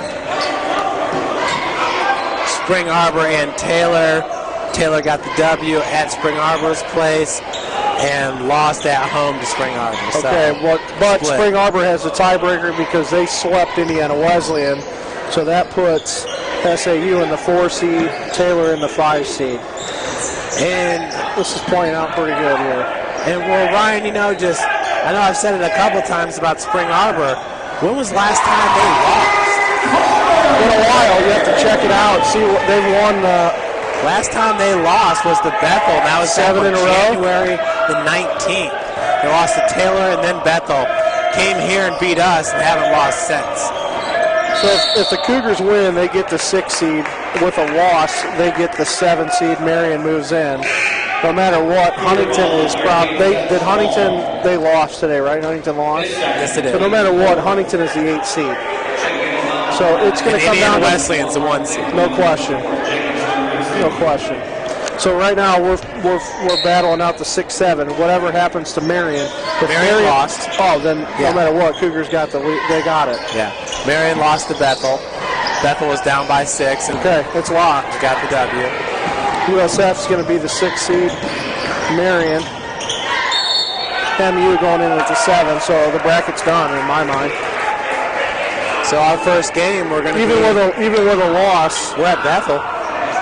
We're 9-8. We'd go 9-9. Marion lost. They're 8-10 on the year. So no matter what, Ryan, we're going to Bethel. I like that matchup. No question. Yeah, and the Cougars, as I said earlier, February the 2nd, traveled to Bethel and got the 80-79 win. Big game there by Ethan Hussey. And unofficially, obviously, but I think I'm pretty close to being right. And let's just look at Bethel as of late. You know, we talked about how hot Spring Arbor's been. What was it, 7 straight W's, Ryan? I think so. Look at Bethel. 1, 2, 3, 4 straight losses until he got the win today against Marion. And, you know, the player I was telling you about, we'll go in here to the individual stats. You know, we just beat. It's Benner. So Benner's out.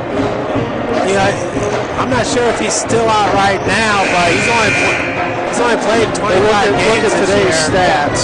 He did not play. So he did not play today. So Benner's out. Actually, no, they didn't have that score up here. The stats just weren't updated yet. We'll have to get that. 3-point attempt, Mount Vernon no good. Rebounded by Spencer Comer as he gets the ball up to Sesmall. Sesmall looking to push. Seth looking for a seam. Backs it out top, looking for Bloom. Bloom curled, no. Picked up his dribble. That ball was tipped away by Dawson. This turnover by Seth Small. That's a travel call, no question, double dribble, to be exact. So turnover Mount Vernon on Dawson gives the ball back to St. Francis. 12:51, 52-40, USF.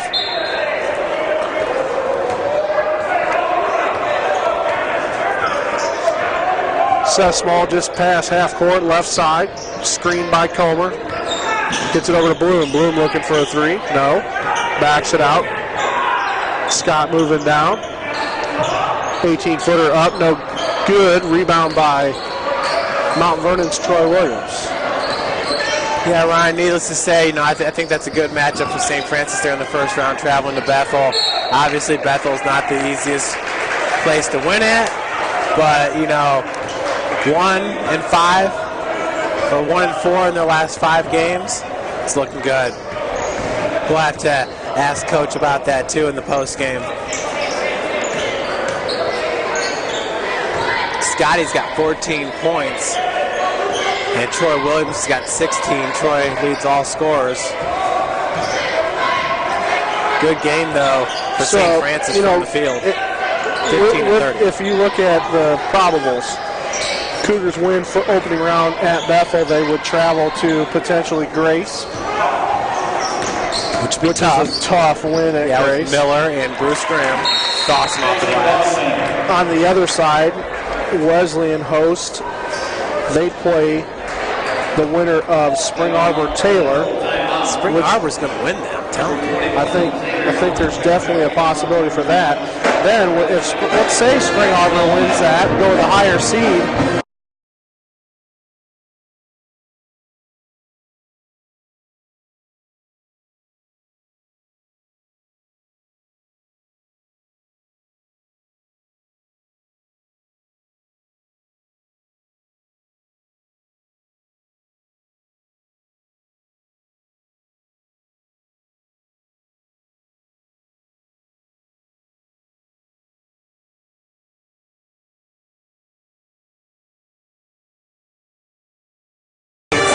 And we'll have the video back up here. There we go. Seconds ago. Just a second. We'll just wait for this thumbnail to create. Thumbnails will get you every time, right? Yeah. Less than a minute time remaining on that thumbnail. So yeah, exciting time. Obviously, it's come down to the last games for both the men's and the women's brackets, but I think it's safe to say we're not too happy with the way things played out on the women's end.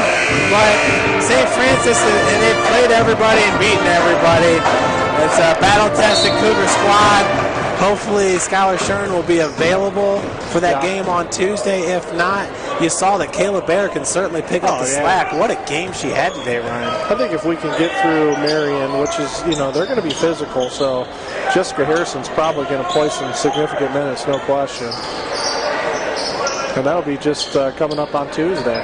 Harrison played well again today, there's no doubt. Seth trying to make something happen here for St. Francis. Holds a 10-point ad. Bloom's long three-point attempt. Rebound by Scotty Cole. 54-42 USF. 11 minutes to play in the second half. Definitely be neat, though, Ryan, hosting some Crossroads League tournament games here at the Hut for the women's team. And the men's team, yeah, like said, I was looking at the scoreboard. We're 46 points away from those free corn dogs, Jeff. I don't know if we can pull it off. How do you like your corn dogs? Catch 'em. We get some fun stuff going on in the office sometimes, and obviously one of our favorite movies that float around the office is Semi-Pro with Will Ferrell. Yeah. So we come up with some pretty good stuff as we go through, and nonetheless, I had to drop that line today. That's good stuff.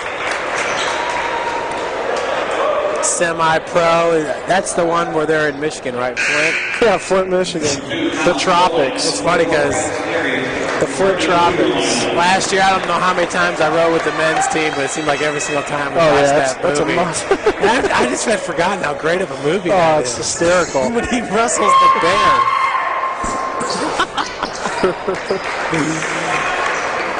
So both free throw shots are made. And it's back to a 10-point lead for St. Francis. To me, it's like, you're on the road, whether you're a baseball, softball player, you go with Major League, you go with a league of their own. You know, you go with Hoosiers or the pistol, but you got to throw semi-pro in there. It's good stuff, man. Both them, you got so many good baseball movies, and you know, it's just one of those must-haves in your arsenal. Moneyball, another good one. Cougars kind of pushing it on here. 58-44, 10 minutes to play in the second half. Cougars up 14.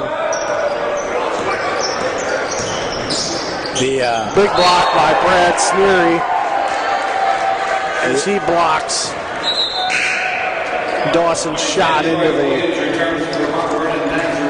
the hooligans over there. East side wall are mimicking Matt Moore, the four-season coach. It's always funny. We love it. Lieberman off the glass.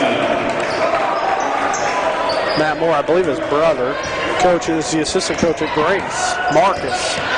To Marcus Moore? Something like that. I can't remember off the top of my head. Coaches at Grace College.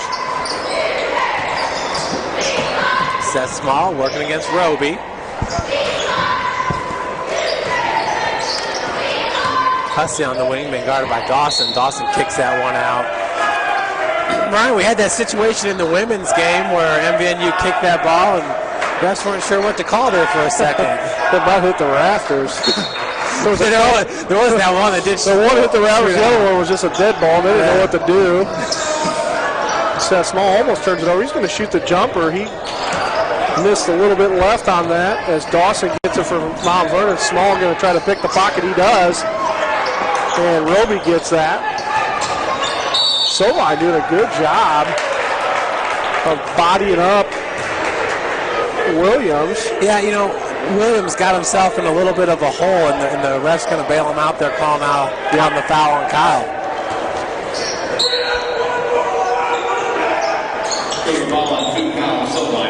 I don't know about those uniforms right there, though. The black USF, those are the old Nike ones, I believe. What year were those? Mike Steinow year. I don't remember what year he actually graduated. Before 2010. I'm trying to remember, maybe Mike Campbell? Whoa! Troy Williams. Runs over Kevin Bloom. Yeah, that's not right. I believe... Yeah, I think those unis are back. Mike Campbell, who was an All-American here. Oh yeah, a few years ago. Just look up at the banner, huh? Yeah, I think that's the road Cougar jersey. I'm not sure if we wore USF. Probably though. Had the Cougars. That's probably the road jersey USF. I'm assuming. And it might have been the year they went to Branson. Bloom takes it in, got it to go. Great move by Kevin Bloom. Cougars extend the lead by 14, 8:20 to go, 60-46. Scott Cohn going to check back in. How's Scott looking on double-doubles here? Good game by the senior. 12 and 7. 12 and 7, needs 3 boards. For a 17th double-double of the season. Hopefully we can get that. Small, going to spot up, gives it back to Bloom. Bloom for 3. Got it! Game by Bloom. I think he gets his 12 point. Hussey was 16. Yeah. Brad's Sneer with 4. Playing real good defensively. Brad's also got 6 rebounds in the mix. Cougars just really getting it done from the field. Shooting 50%. 3 of 11 from beyond the arc. 13 of 19 from the free throw line.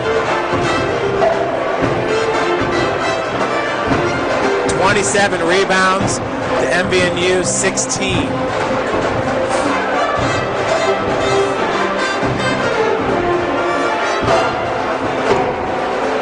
Yeah, the Hooligans only running 4 deep.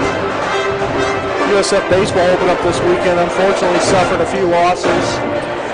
We're in a couple of those games. I believe 2 of them, 2 of the 4. They're in game 4 and in game 1. think Tyler Gregory hit at least 2 bombs this weekend. I didn't see if he hit. Gregory had a home run in that game, too, I believe, on the first day. Yeah, and he had one yesterday, too. And also was behind the plate for the first time in that uniform. Had to go behind the plate as a catcher. I know Coach Roberts before leaving was talking a little bit about having the possibility of having to put T. Greg behind the plate to solidify that. He hates to take an all-conference outfielder and put him behind the plate, but you got to do what's best for your team. Yeah, in yesterday's game, Ryan, the Cougars had, I think it was a 5-1 advantage. Yeah, and they dropped 6-4 or 6-5. 6-5, yeah. And then Wesley Hunsucker had his win streak snapped at 9 as a starting pitcher there in the regular season. And, this is kind of one of those things where the wheels were kind of falling off out in the field. So Williams misses that. Rebounded by Jordan Hahn. You have one bobbled ball, leads to 2, leads to an overthrow. Yeah, no question. Bloom for 3. Got it! 2 in a row for the senior from East Noble High School. He's got 15. He's going to try to go out with a bang as the Cougars extend the lead to 20. That's the way you want to go out here at the Hut. 7 minutes to play in the second half. I'll tell you what, if Ethan Husty, if you get 16 from him and Kevin Bloom every game. Long 3 by new player number 32, that's Henderson, 6'4", 205 freshman. Ryan, this team will... Husty going to shoot it again. Limbs in and out as Cone tries to get it to go on the tip back. No good. Rebounded by Dawson. And I'm not sure what Roby was doing there, but Cougars got numbers. On, up, no good. Wow, what a putback there by Cone, but doesn't get it to go. Rebound by Dawson of Mount Vernon. Yeah, Henderson came in there flying after looking for that block on Jordan Hahn. Zeltman's going to re-enter. Troy Williams has really been battling all day. Hats off to number 10 there for Mount Vernon Naz. He has 16 points. Dawson for 3 for the Blue Cougars. Rebound. Kevin Bloom. Where's Bloom at on rebounds? He's got quite a bit. Scotty with 18.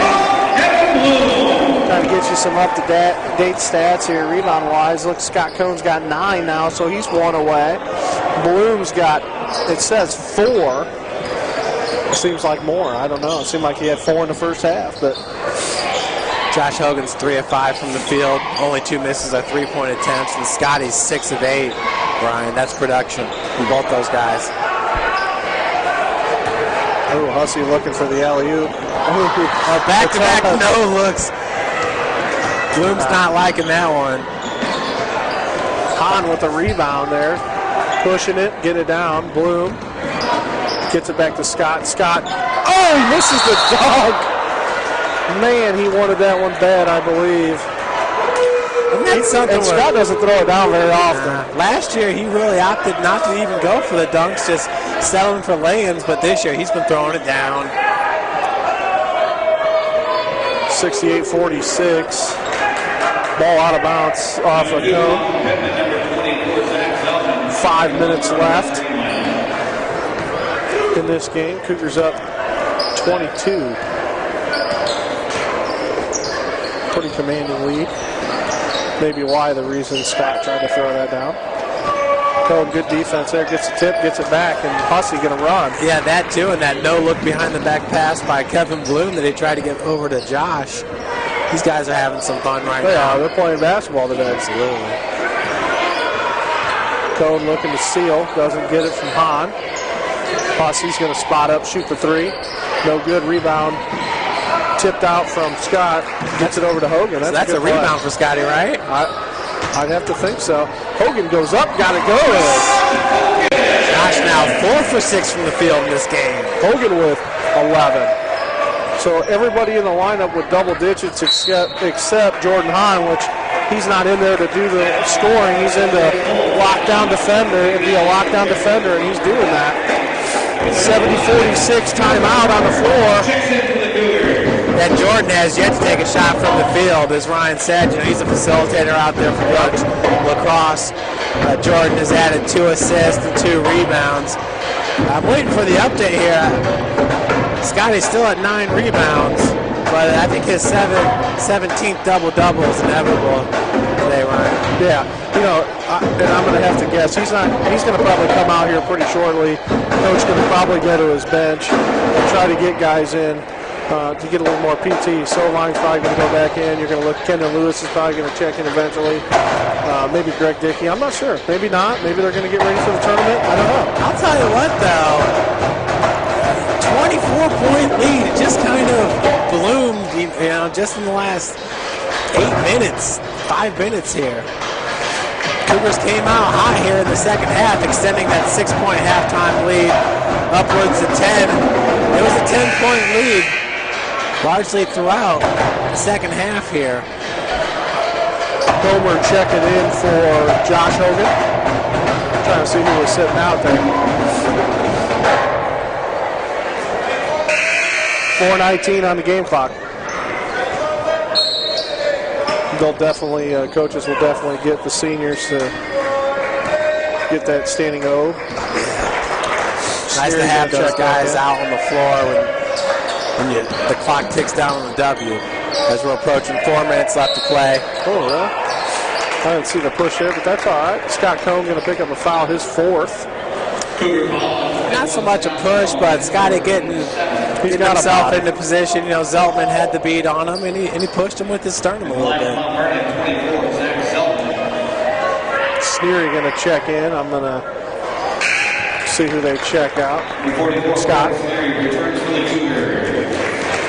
So Sneary for Cohn. And then Scotty checking out of the game. We may not see him again. He's stuck with 9 boards, Ryan. I do believe that was a rebound over there. Yeah, I don't know how you do not. Well, who else would you give the board to? You got to give it a rebound, right? Yeah, he tipped it. Is that one of those team rebounds? I don't know. I hope not. So Greg Dickey to check in for Kevin Bloom. Kevin Bloom steps out. Big game by Kevin today. Greg. So Dickey, getting some minutes earlier in the season. Going to stretch out a little bit here. Yeah.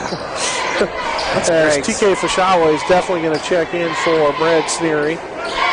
Greg averages 9.8 minutes a game. I don't think that's been here at the hut, though. Definitely going to be a little cold on the shooting part of it right now. Hussey over to Hahn. Hahn's going to shoot the 3. Got it! Jordan 1 for 1 on the day, and he knocks it down, shoots 1,000. Get him out of the game. Good percentage. Sorry about that. So I guess we're going to get a foul here called on number 20, Greg Dickey. TK Fashawa going to step in the game for Brad Sneary.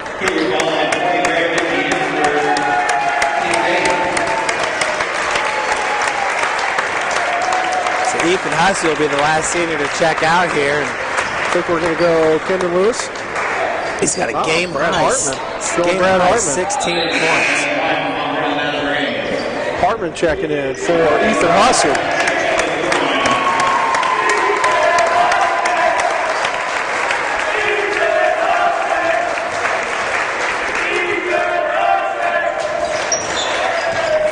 Hooligan's giving Hussey his respect as he steps off for the last time on this court. 3 seniors out. 5 new players in the court here as Hahn gets that ball tipped away by Roby.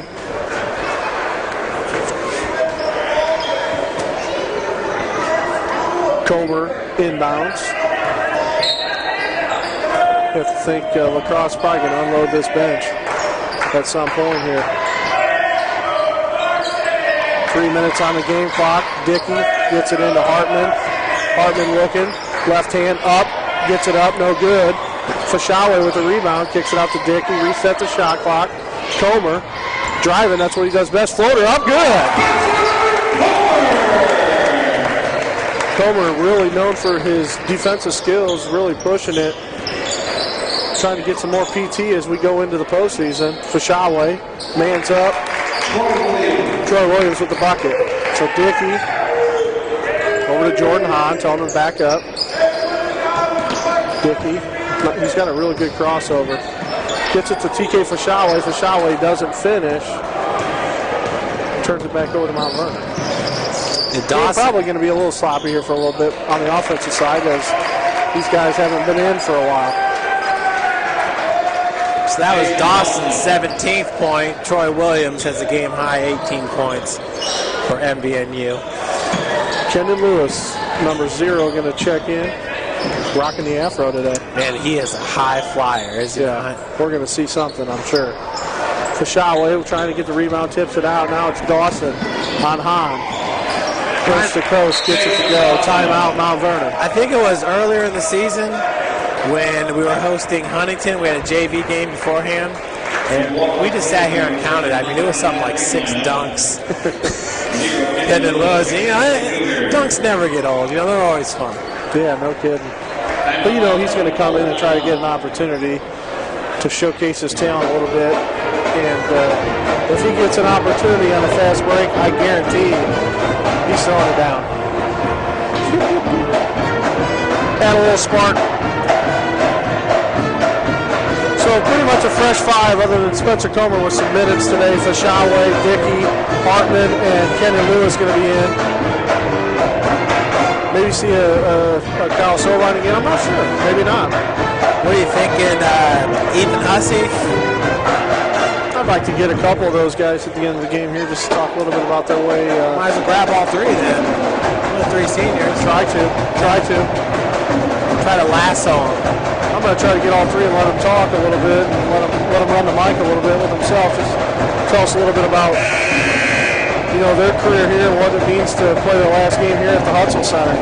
Yeah, not to mention the fact, I know we've said this a couple times, looking like St. Francis is going to head to Bethel for the first round. Bethel has lost 4 out of 5. They got the win today against Marion, but it was a hard-fought win in the final seconds. 1-point W. Before that, lost 4 straight. And St. Francis was part of that 4 straight, getting the win back on February 2nd.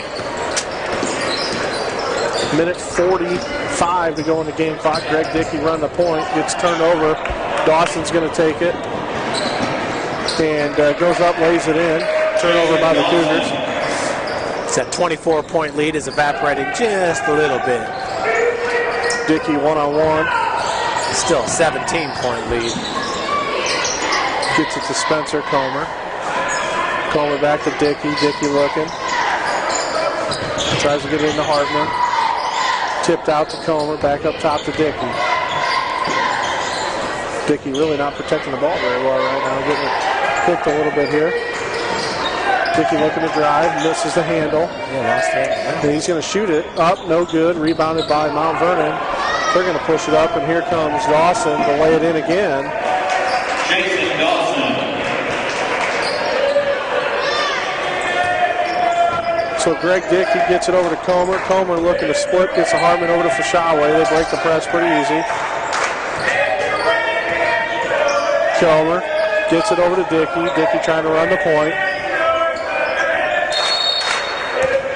Timeout.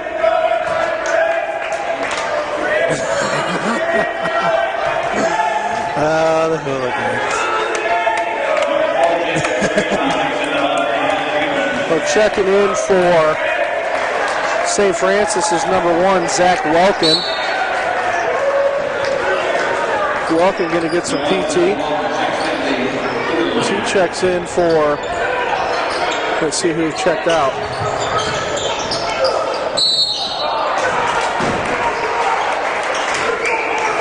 Spencer Comer. Sorry, I was looking down the bench, couldn't see who checked out. Welcome gets called a foul there, driving hard from the baseline. 28.4 on the game clock, 75-60. Cougars up 15. This is trying to get in that box score, man. Yeah, no kidding. I don't blame him. He's in. He's in. Dawson for 3. Jason Dawson.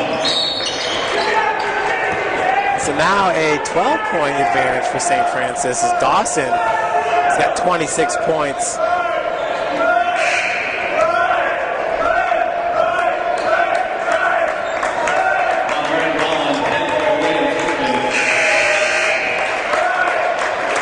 So a good game there by Jason Dawson. That's going to pretty much finish up his career, Ryan. Yeah, he's a senior. There at MVNU. Good player. 15, Williams fouls out of this game. Williams, just a freshman. He's going to be a force to be reckoned with, no question, in the future. Yeah, he's a good low post player. Kind of reminds me of the big is a Howe for Spring Arbor. Matt Howe. Yeah. 18.7. We'll try to head down and get Coach across too, maybe. I don't know. See what we can get. Like I said, I got to believe it bodes well. St. Francis has been to Bethel. It's a great rivalry, whether it's the men's or the women's. Bethel, St. Francis, and Cougars. Wasn't that long ago, back on February 2nd, getting the win, 80-79 at Bethel.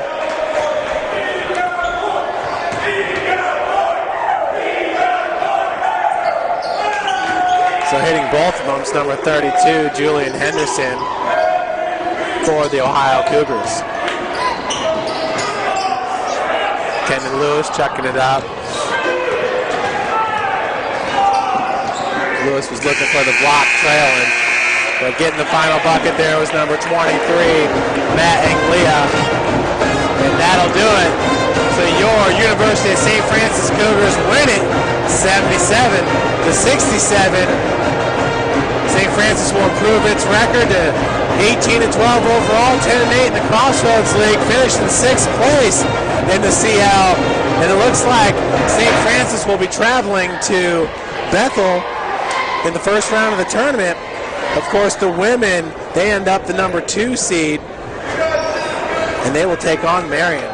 We're going to send it down on the floor, Coach Bullen and Coach Lacrosse, as they try to wrestle up all the seniors as well.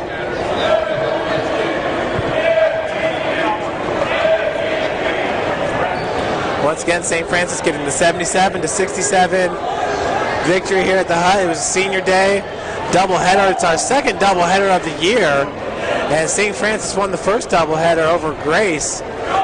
Cougar men getting the 74-69 victory over the Lancers on that day. So, looks like Coach Boland's going to have all the seniors here and give them a moment with the mic, and Coach Lacrosse as well. Hey, Jeff, Don with Coach Lacrosse. Good win. I think we figured out the bracket while we were up there today. We had a little bit of time. Looks like we'll be traveling to Bethel. I think if we're right, unofficially, but tell us a little bit about your thoughts about that. Yeah, I mean, we figured that would happen, as long as we took care of business here, and that's what our thinking was. So, no matter who we play, we feel like we have a team that can beat anybody, but, if we don't come to play, obviously the other team can beat us too. So we got to make sure we're just focused going to the conference tournament and take care of business. We've had success going to Bethel, so I think our guys will go in there with a lot of confidence. How about the play of these 3 seniors today? Oh, great. I mean, I was so happy to, get the W and finish off the right way, and these guys all stepped up and played big minutes and contributed and got it done. I mean, it was fun to get everybody in and to have them play so well too. And on the lighter side, we were 23 points away from 100 to get the free corn dogs. Did you pull the guys out for that early? Yeah. All right, Jeff, we're going to talk to these 3 seniors, kind of let you guys run the mic here. Tell us a little bit about, your last game here at Hutzel. We figured out the bracket. You're going to Bethel, which we assumed.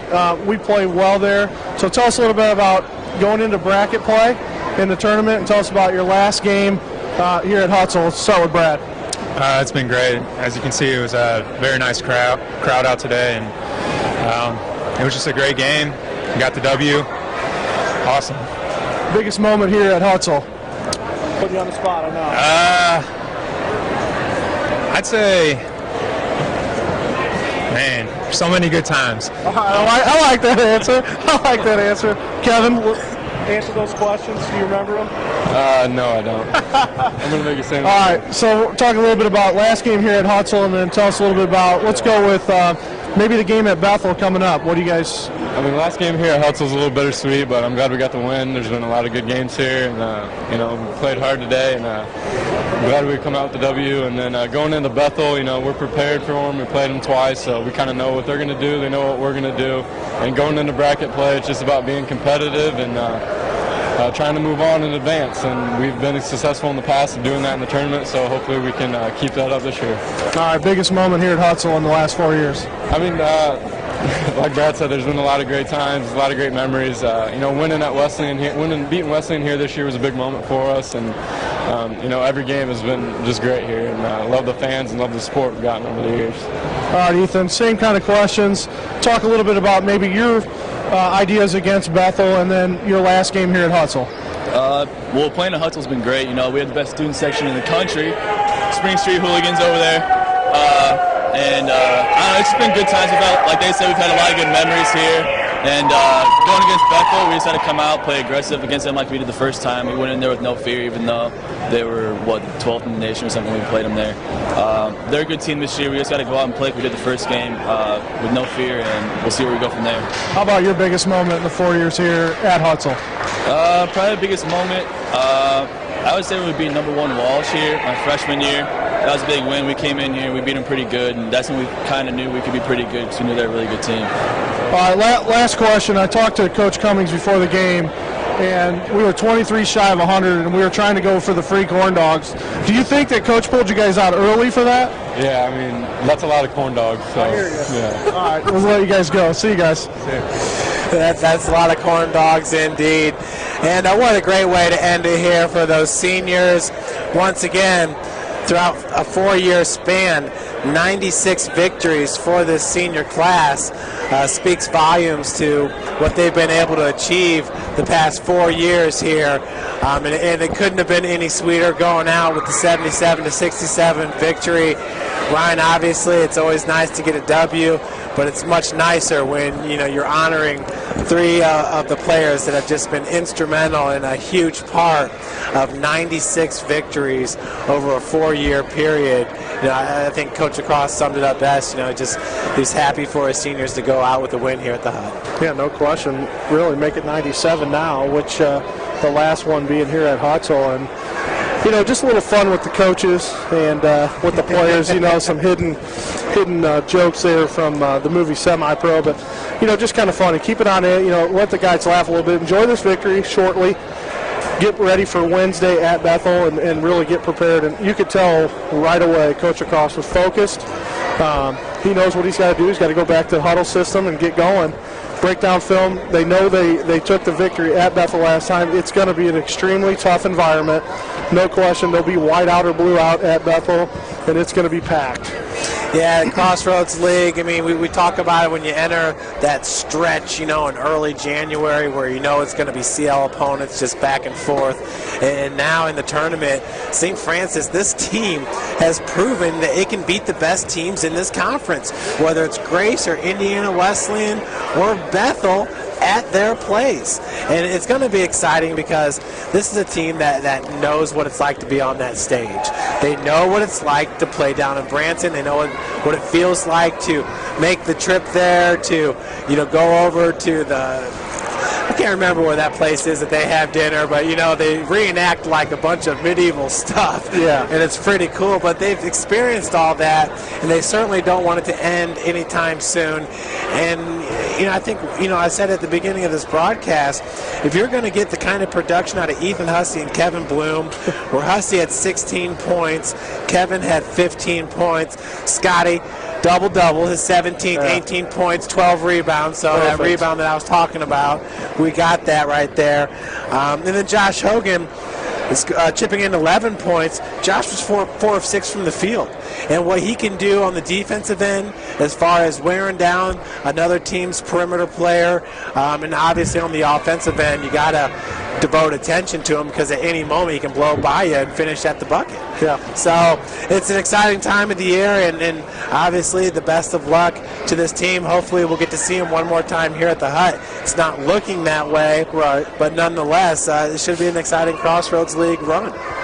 Yeah, I mean, obviously the last 4 years we've got to see some great games on those seniors, and obviously with the 2010 National Championship victory with those 3 on it, a lot of memories just like Brad was talking about.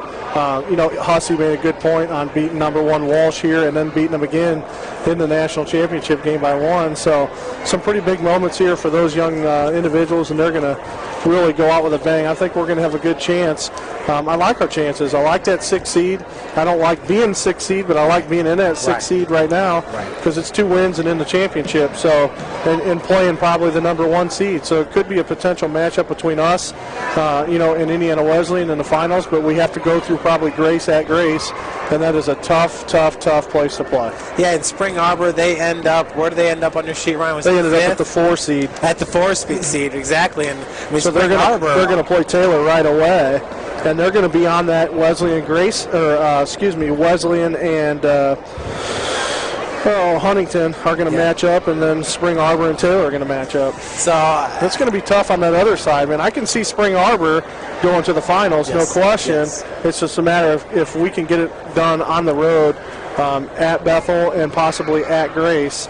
And the only way we're not going to, the only way we're hosting again is if Marion would upset Grace, which definitely could happen. If that would happen, then we'd host Marion at home. Yeah, and Marion, had a 6-point advantage with just seconds remaining over there at Bethel before Bethel squeezed out the 1-point victory. So I like where you're going with that, Ryan, because I believe you 100% that Marion can definitely make that run and knock off Grace. And Spring Arbor, they're just a good team, folks. They've won 7 straight. They've got all their players back and healthy. Chris Bellamy and Matt Howe, amongst others over there. So we'll see how everything shapes out. St. Francis season is not over. No, not by any means. Not over till that last buzzer. So we'll see what happens here coming in next week. Awesome stuff going to be happening in tournament, and just like March Madness, anything can happen. Yep, and Coach Boland's getting ready to kick off his season here February the 23rd, so that's exciting as well. Well, we appreciate everybody tuning in. On behalf of Coach Ryan Boland, I'm Jeff Mahoney, Carrington Thompson on the camera. Thanks and have a great night.